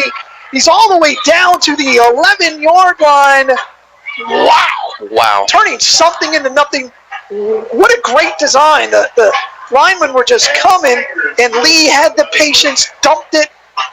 Lucky not to get a touchdown on that one. That was something we saw in the first half with that screenplay that on these third and longs, this fourth and long, just the way Dunnellon's been able to execute on fourth down is absolutely incredible. Hats off to the coaching staff. They were very, very well prepared. Coming into this game on basically no time, playing on Monday night. So here we go. Lee is then the shotgun. He drops back to pass. He fires a fade route to the big Goolsby, and he's got it. Incomplete. It was dropped. Rim was there on the coverage, but I'll tell you what, it looked like he had it to me. I wasn't sure if he still had possession when he came down, but hand it to the defense. They're staying with him through that whole, from the catch all the way down to the ground. I'll tell you what, he is upset. Young man thought he had a touchdown, and that was a well-thrown ball there by Javon Lee. He's thrown the ball really, really well in the second half. Really well. Nice, pretty much execution of that route just out to the corner of the end zone there. All right, we've got a shotgun formation with a running back to each side. They're going to give it to Frazier. Frazier heads to the right. He's got 5-10 into the end zone. Touchdown, Tigers. So here we go. That was a heartbreaker there. So now it's 26-3, Dunnellon Tigers, and the hill just got a little taller. A lot taller, that's for sure. That's tough to see with how well the defense was. They had them stop fourth. I think it was 4th and 11. Yeah. And then that big play, just like what we saw before in the first half with that fourth down execution. And now here you go, and more points on the board. Yeah, and now Dunnellon has kicked the extra point, which is good, and that's going to make the score 27-3 with 11:20 left to go here in the fourth quarter. You don't want to call it over. You don't want to say that yet, but you want to start to see some better things of the offense here. You want to see some it's gut check time. I was going to say, with gut check time, do you if you're thinking coaching wise, would you try to see something bigger here, maybe throw downfield a little bit, or do you stay conservative a little bit and just at this point in time, you play your game plan. Yeah. If you want to be a veer team, you've got to run the veer. Yeah. In order to run the veer, you have to be able to hit that quick hitter in that, and you have to be able to do the fullback lead. You have to be able to do the ISO. Right. That's just not been there. Where they've been getting their yards is on the corners. Exactly. I was going to say, we've seen them back away from that. And that's not a veer team. No. It's not a veer team. Offensive line's got to start moving the pile a little bit. And again, let's not lose sight that this is a very, very, very good Dunnellon team. Yep. They're ranked number 6 in the state, one of the most difficult title or divisions in the state. And there's a squib kick. It's picked up at the 25 by Rim. He runs backwards. Now he's moving forwards, and he gets knocked out of bounds right about the 27-yard line. He ran backwards and said, wait. Yeah, every coach expects you to fall on that one. I give the kid a little credit there for wanting to grab that ball and do something with it. Man, that thing took about 12 hops before it hit him in the chest. It's a wicked googly. It was, yeah. Yeah, so here we go. Let's see what what Trinity can do. And this is a team that hasn't put a lot of points on the board all year. This is an opportunity to say, you know what? Let's show something. Let's move the football. Let's get behind our offensive line. Let's see if we can trust it. Let's see what our freshman can do. Let's see if we can move the football a little bit. All right, Snowden's underneath the center I formation. He gives it to the up man on that dive, and that's a great sign right there for a gain of 8 yards. That's what this team needs to do. And Corey King, right up the middle, 8 yards. In order to be successful, you have to have the fullback dive. You have to have the ISO. You have to have the lead. And all that means is you have to run right behind the center, either to the 1 or the 2 hole, depending on what your whole formulas are. You've got to run that play in order to be successful. Quick handoff, quick up the middle. That's like you're talking about. That's it. That's big boy football too. 2nd down and 2. Haven't said that a lot tonight. Now they're going to give it to the deep man. And that is Bruton. Bruton dances, shakes, and loses 3 yards, and there's a flag. And that is obviously going to be on the offense because the side judge threw it 7 yards onto the Trinity side of the ball. And that's going to set up 3rd and, instead of 2nd and 2, it's going to set up 2nd and 12. Right back into that negative change. Here we go. Celtics make a great play on 1st down, and then they follow it up with a not-so-great play. What do you think of that last play call there? I don't have a problem with it. I mean, in order to be successful in the veer, you have to run the ball out the middle. Yeah. He didn't have a hole. The hole blew up. He tried to bounce it outside, and there was a holding because that's what's going to happen because that lineman is sealing that block, and once he breaks containment, you're basically giving the guy, and he just gripped onto it. I understand. I see it every day.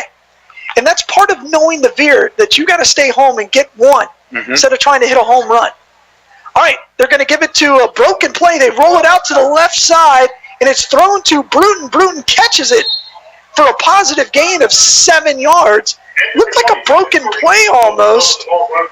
Maybe just the way the sweep ran to let them in. Yeah, I'll put it that way. It looked like a broken play. But, hey, first completed pass of the game for the Trinity Celtics. Yep. Trinity Catholic Celtics, and that's something.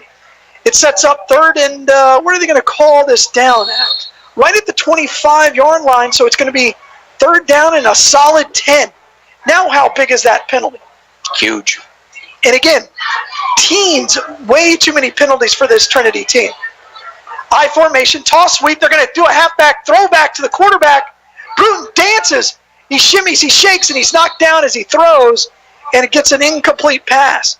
What they were trying to do was they were trying to throw it back to Snowden, and he was wide open. And when I say open, I was as close to him as any Tiger defense except for the people on the sideline. Man, that was a bit of an opportunity there. That's tough. He was open, and it's just a matter of a King just turning his head and letting go of the football. Yeah, he got drilled. Let's be clear about that. He paid for that. And now the most effective Celtic tonight, Nick Ryan is out on the field. He makes a punt. Another nice, not as great as he's had, end over end, but it's caught and fumbled. Oh, and it's almost recovered by the Celtics.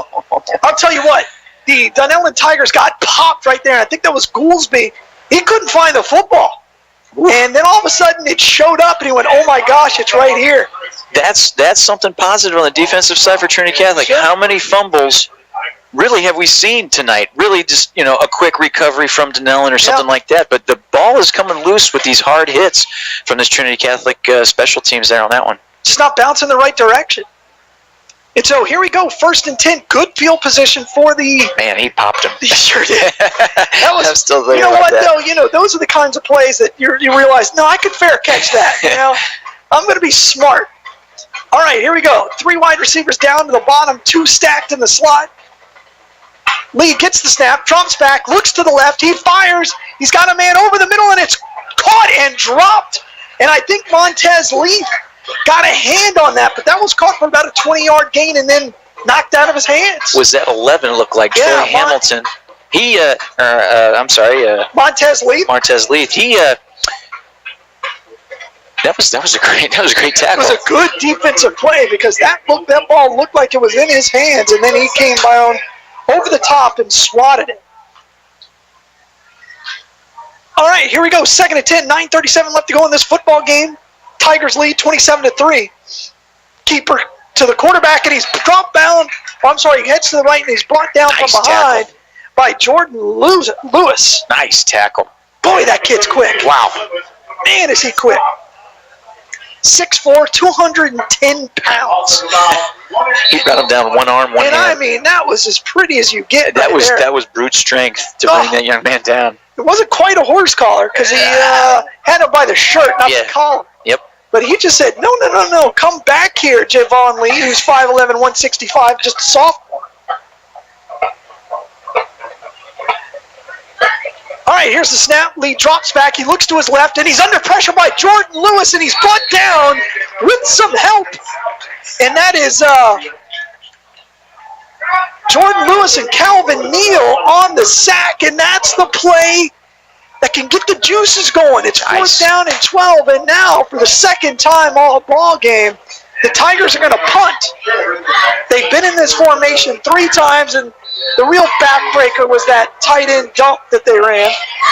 But now you've got the double deuces back deep to receive the punt. Check that. That is Bruton and Rim. And Cameron Massey is the man deep. He takes the punt, puts his left foot into a little end over end that's going to be received by Rim at the 30. He fumbles it, drops it, it's loose, and the Tigers have recovered. Sloppy play there by the senior Robert Rim. And that's going to be Tiger football, and another one of those breaks that don't go the Celtics' way. That's a little tough to watch, Galen. That's an opportunity from the defensive side of that, just playing strong right there, showing just how good they've been at times tonight, and then you finally get the Dunnellon Tigers to punt, and that's the fallout. Yeah, a real heartbreaker. That hurts because again, the Celtics get a sack on third down, make them punt for only the 3rd time tonight. And out of those times, they've been in the formation 4 times. 2 of them have resulted in, great field position for the Tigers. Yeah, there we are. Great field position again. Lee, shotgun formation, trip wide receivers. Frazier goes in motion. He gets the football, and he's brought down after a gain of nothing by the Celtics, and the Celtics defense is playing their hearts out tonight. Calvin Neal on the tackle for that one. Good wrap up, brought him down, and like you said, the defense is actually holding up really well. Yeah, you got to be proud of what this defense has done, and again, this is a really good Tigers football team. This is a very, very good Tigers football team. Now, I remember back in the day when the Dunnellon Tigers were winning state championships, and I was about 7, running around the field as my dad made the call. I don't think it's that good, but they're good. They're good. And now Lee drops back a pass. Those tight end dump, and it falls incomplete. That'll set up 3rd and 10. But those teams back in the 80s were so special, and they played in the 2A, the same division. I guess it's changed so much now, but it was on a lower division because they were such a small school. They were a really, really special football team. So, here we go. 7:25 left to go in this football game. 27-3. Tigers lead. 3rd down and 10. Crowd's starting to thin out a little bit. Shotgun formation for Lee, who's had a heck of a football game, and that's going to be a delay of game, I believe, on the Tigers. That's going to set up 3rd and 15. Just one of the many penalties we've seen tonight. Talked about the first half being a little sloppy with penalties, and they've kind of carried on through the second half here. This is another one here going against the Tigers. Well, let's talk about tomorrow night. Tomorrow night, the Gators play the Kentucky Wildcats. Kentucky Wildcats like Go to see Kentucky. the Gators. You say if you want to see the Gators, stick with it, and carry this season a little bit better. They got to go through Kentucky here next week. Isn't that crazy? Or tomorrow. All right, and there's a long pass by Lee, and it's caught. Oh, wow, what a beautiful catch by Goolsby, right at the 5-yard line. Pretty throw, incredible catch, great body control by the big man, and that's a 25-yard gain for the Tigers. It's going to set them up in the Automax red zone. 1st and goal from the. They're going to call it from the 3. Pretty play. That's if you're the Tigers right now, you're just throwing everything out. Hey, let's work on some stuff. That's got to be the 7th or 8th reception from that Goolsby. Beautiful play. And there's the handoff to the deep man again, and that's Frazier, and he's into the end zone for a touchdown. That kind of hurt. 33-3. It's starting to get a little ugly here. It's Trinity Catholic. Not much to say about that one. We've seen some good things from the defense, even on this drive, and then it just looks like the Tigers, like you talked about, a very good team. What would you say, 6th in the state? And they're showing it tonight. A lot of just great execution all around. Some of these thrown footballs, just this receiver nonetheless being able to jump up and snag some of these, and then here you go. You've got an opportunity to score, and they do. They're so fast. And I think this team's got a chance. I mean, 4A, as I've said, is really difficult. And the extra point is good, and that's going to make the score 34-3. But again, let's see what Trinity can do. They haven't made a single. I think they've had 2 plays over 10 yards. That's not the Veer. The Veer, you get the dive, you get 3. You get the dive, you get 4. Then you can break it out to the edge and get 40. Yep. That just hasn't happened. There hasn't been 3 or 4 good plays in a row to really put this team on the map. Exactly. That's what's missing. That's what's missing. Consistency. And a lot of that has been contributed tonight to the penalties, or just sending themselves backwards after a big play. But if they could put something together, like you said, consecutively, get some more positive yards, and let's see that happen.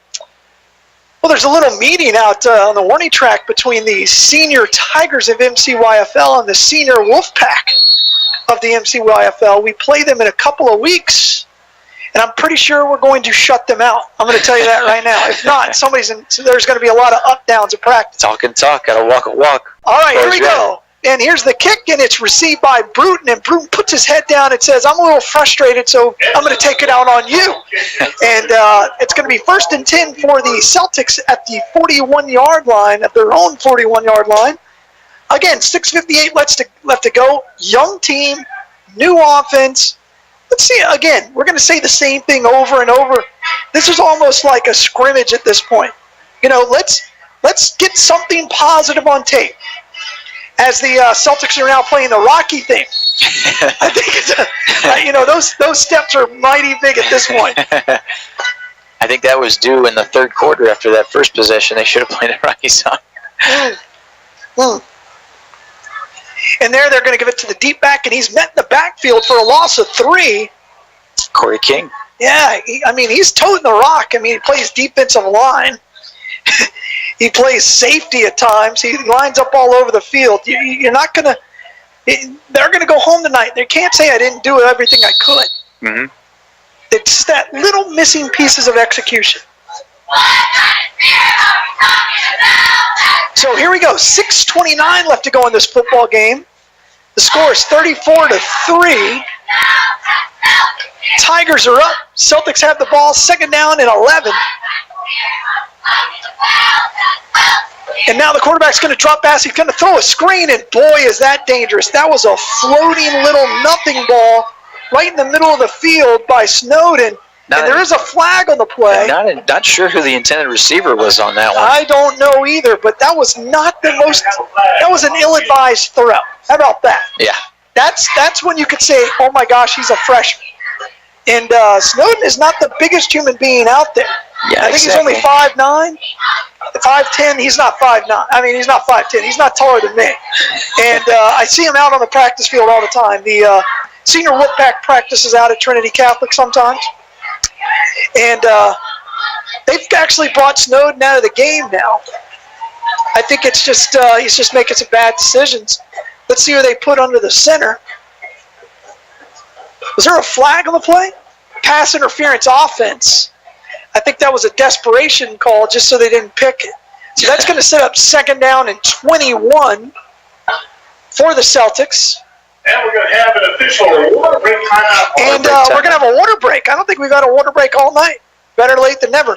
But you are listening to Trinity Catholic High School football right here on WOCA, The Source. Until you go into Automax, Marion County's #1 pre-owned dealer for over 15 years, and see their upfront pricing and how Automax puts their low outlet price, along with the Carfax and complete vehicle information on the window of every single vehicle. Then, and only then, can you take advantage of great finance offers, like rates from 2% with 0 down, and no payments for 90 days with loan approval. View all these great prices and vehicles on the corner of 17th and Easy Street. Automax. Quality cars, outlet prices. Welcome back to Celtics Field right here in Marion County as the Dunnellon Tigers are leading the Celtics 34-3. With 6:06 left to go in the 4th quarter, the Celtics have made a change. They've gone back to King Red and he's going to drop back. He looks to the right side. He shuffles his feet, throws a ball. He's got a man open, and it's dropped or knocked away. It was intended for Jordan Lewis right at the 50, and it was knocked away. Nice play defensively there by the Tigers. Just got a hand on it. Just nick of time. Way to step up in the pocket there of that quarterback to make at least something on that throw after it was a little tip or got a hand on it from the defense. The quarterback shuffle continues here for Trinity High School, and as I've always said, and it's been well known, if you have more than one quarterback, you don't have any quarterbacks. And right now they've played 3 quarterbacks this year in 3 games in various degrees. I think they really thought that the young freshman was the answer, but instead they're going to go with a sophomore. And now Red's underneath center. He drops back again. He looks to the right side. He breaks a tackle, and then he's met by another Tiger. And he gets crushed in another loss of 8.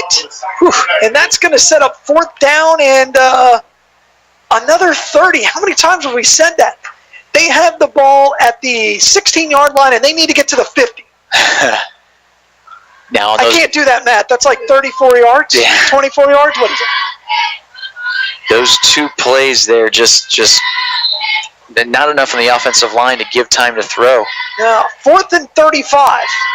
I don't think they're going to fake it here. I don't know if Nick Ryan can get a first down with a punt. So, here we go. Nick Ryan. Player of the night. Ryan Nick, I should say, fields a fumbled snap that bounces 6 times, falls on it, and it's going to be Tiger football at the 4-yard line. Wow. Wow. A little sloppy here. It's getting a little ugly, isn't it? And that's going to be Tiger football.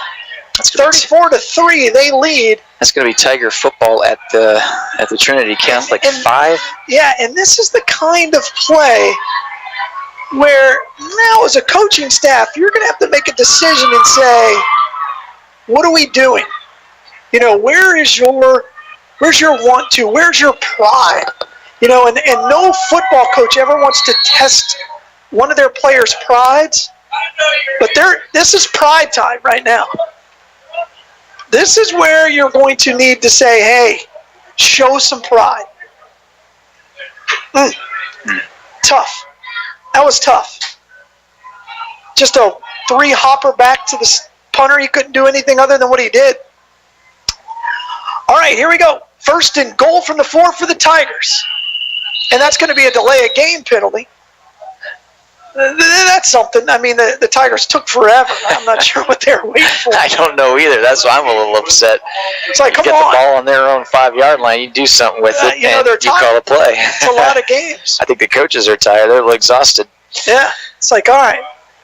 Is the bus warmed up? I played basketball one year, and we were playing in Orlando somewhere, and the coach, he literally went down the bench, and he said, I didn't play.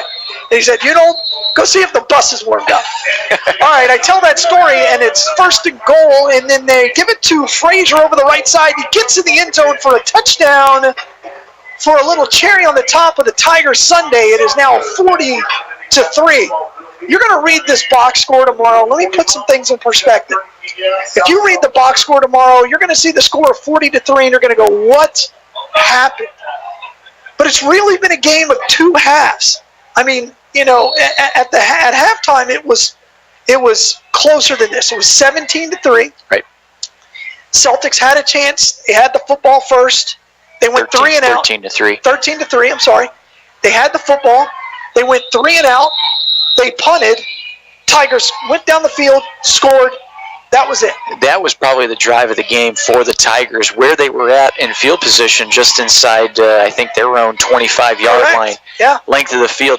And what showed up after that, and like when you're talking box score, the defense at times had really great stops against this very quick offense.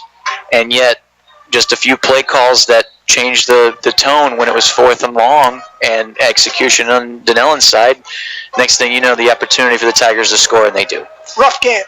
And there's finally the extra point after a 5-yard penalty of some sort that I didn't pay attention to. It is now 41-3. Another penalty? I don't think anybody else here. Now it's what they call family time, where, if your kid couldn't drive to the game, then you're here. But anybody who's got a car, you stick around. But it's one of those. It's like, oh boy, brutal game. Brutal game. Not at all what I expected. I expected this game to be, close until the fourth quarter, and we wanted it to be close. I don't know if it was ever close just because of the lack of execution on the offense. But here we go. It's 41-3, 3:35 left to go in the game because we have now gone to a running clock. They do that after a specific point, right? Yes. Score. Thankfully for all of us. All right. So, because at this point, I mean, you're playing for pride, and pride can take you for a while. It can also get you hurt. So they're waiting for the kickoff.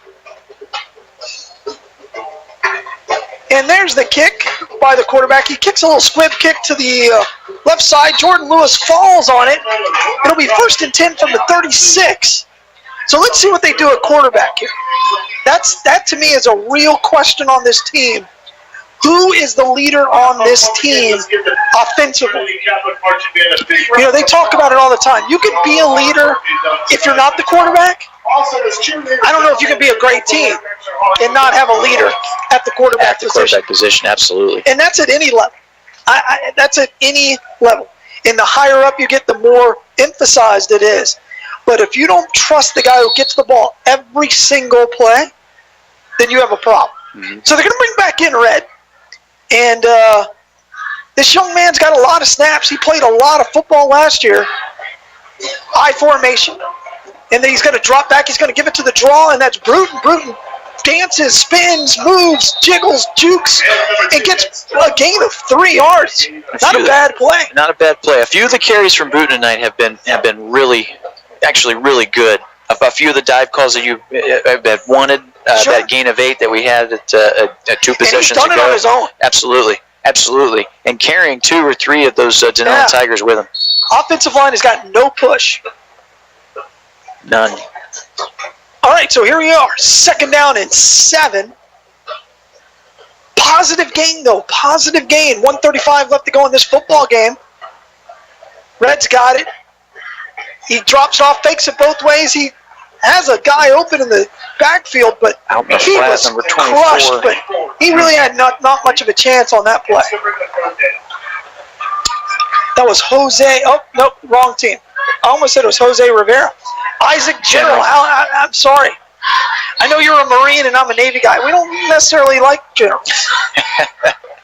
This is. I don't like Marines. So. Right? I mean, all we do is carry you around so you guys can go fight the battle. You know as well as we do, 96.3, we want to thank all the veterans, no matter what branch of military, absolutely out there. We appreciate your service, right? Absolutely. Absolutely. Except for the Army and the Air Force. All right, and there's a nice run up the middle by Bruton. He makes a tackle. It's a draw. He's over the 40 to the 50, all the way up to the Celtic side of the 40-yard line. 32 seconds left to go. That's the pride you talked about earlier at the beginning of this drive, showing some, and right now Bruton showing that pride right there. Another great run. They need to hurry because it is a running clock. It usually stops on the 1st down, but not this time. I formation for Red. Let's end it on a touchdown. Yeah, put it in the end zone. All right, and then they're going to give it back to Bruton. He turns ahead, gets 5, and that is going to do it. As Coach Sturdivant looks at it and goes, hey, line up. Let's get to the 50. Let's head back to practice. Let's regroup. After this is a tough one. This is going to be an interesting film day when they study the film. I think they're going to do it on tomorrow. It's going to be interesting to see how that's treated and what the result of this game is 3 weeks from now, 4 weeks from now. We're going to talk about it when we come back because the final score here according to the Al Dunlap scoreboard at Celtics Field, Tigers 41, Celtics 3. You are listening to Trinity Catholic Football on WOCA, The Source. Until you go into Automax, Marion County's #1 pre-owned dealer for over 15 years, and see their upfront pricing and how Automax puts their low outlet price, along with the Carfax and complete vehicle information on the window of every single vehicle. Then, and only then, can you take advantage of great finance offers, like rates from 2% with 0 down, and no payments for 90 days with loan approval. View all these great prices and vehicles on the corner of 17th and Easy Street. Automax. Quality cars, outlet prices.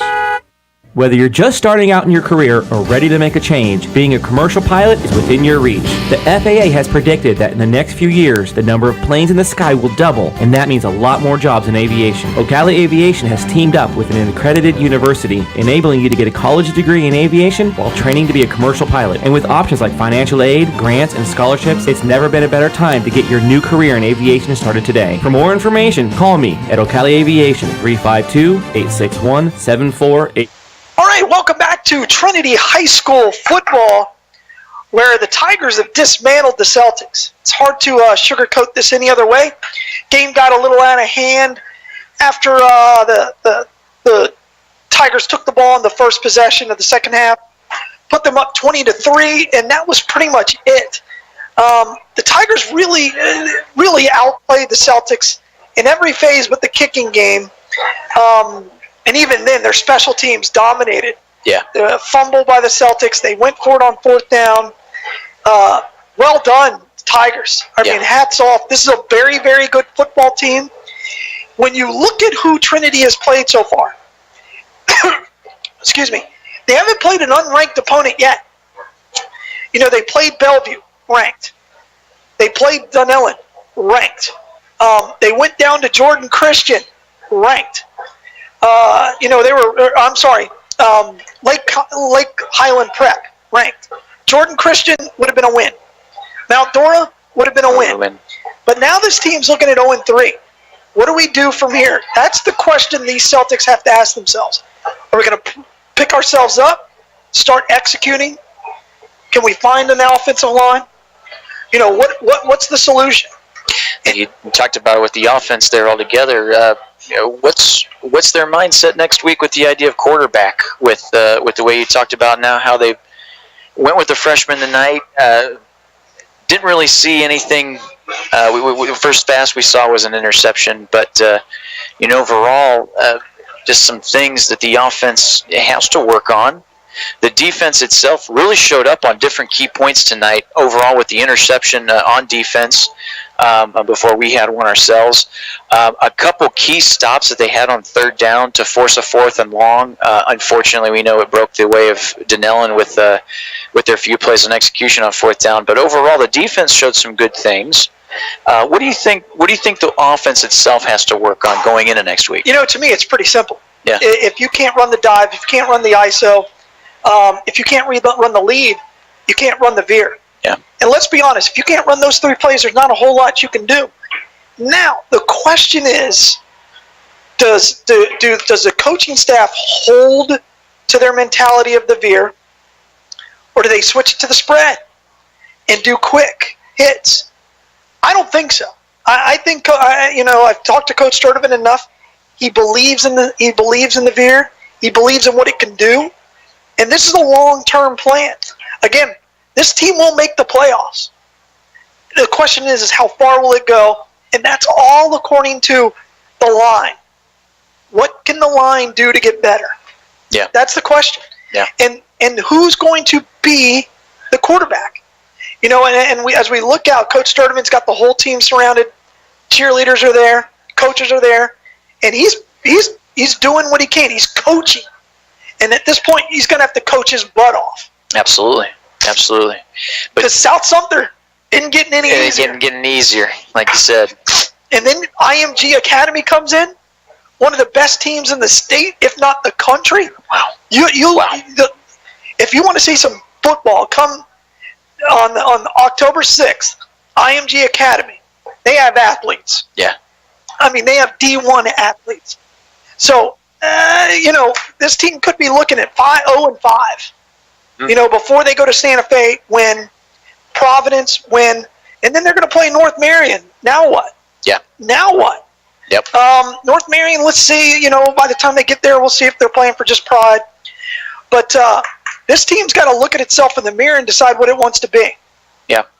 And, going back to what we said at the beginning of the game, you can talk about different things or scenarios leading up to any game. We talked about the amount of time between their last game. Mm-hmm. Does that add an effect to the way they play tonight? Maybe a little bit on the execution side of it, because you stepped away from it so long, and that gets things tense. Maybe this is a good thing here now, to, like you said, a big film day it's going to be, to eventually then carry that into next week with taking some of the positives, the silver linings that you had on defense, correcting some of the execution mistakes that you had on the offensive side of the ball. Really, if you trim some of the fat with the penalties that began this game, you have a different setup with some of these possessions on offense for Trinity. A lot of the positive that was negated right away just from penalties early on, and it kind of carried throughout the game when there was finally an essence where there's something big that needed to happen. It built on itself. It built on itself, yeah. And then you got too far behind from that point on, and that's where kind of just the talent of the Dunnellon Tigers, like we've talked about so much, and that speed that took over. That ran wild towards the end of the game there. And there's different points I could probably go back and look at.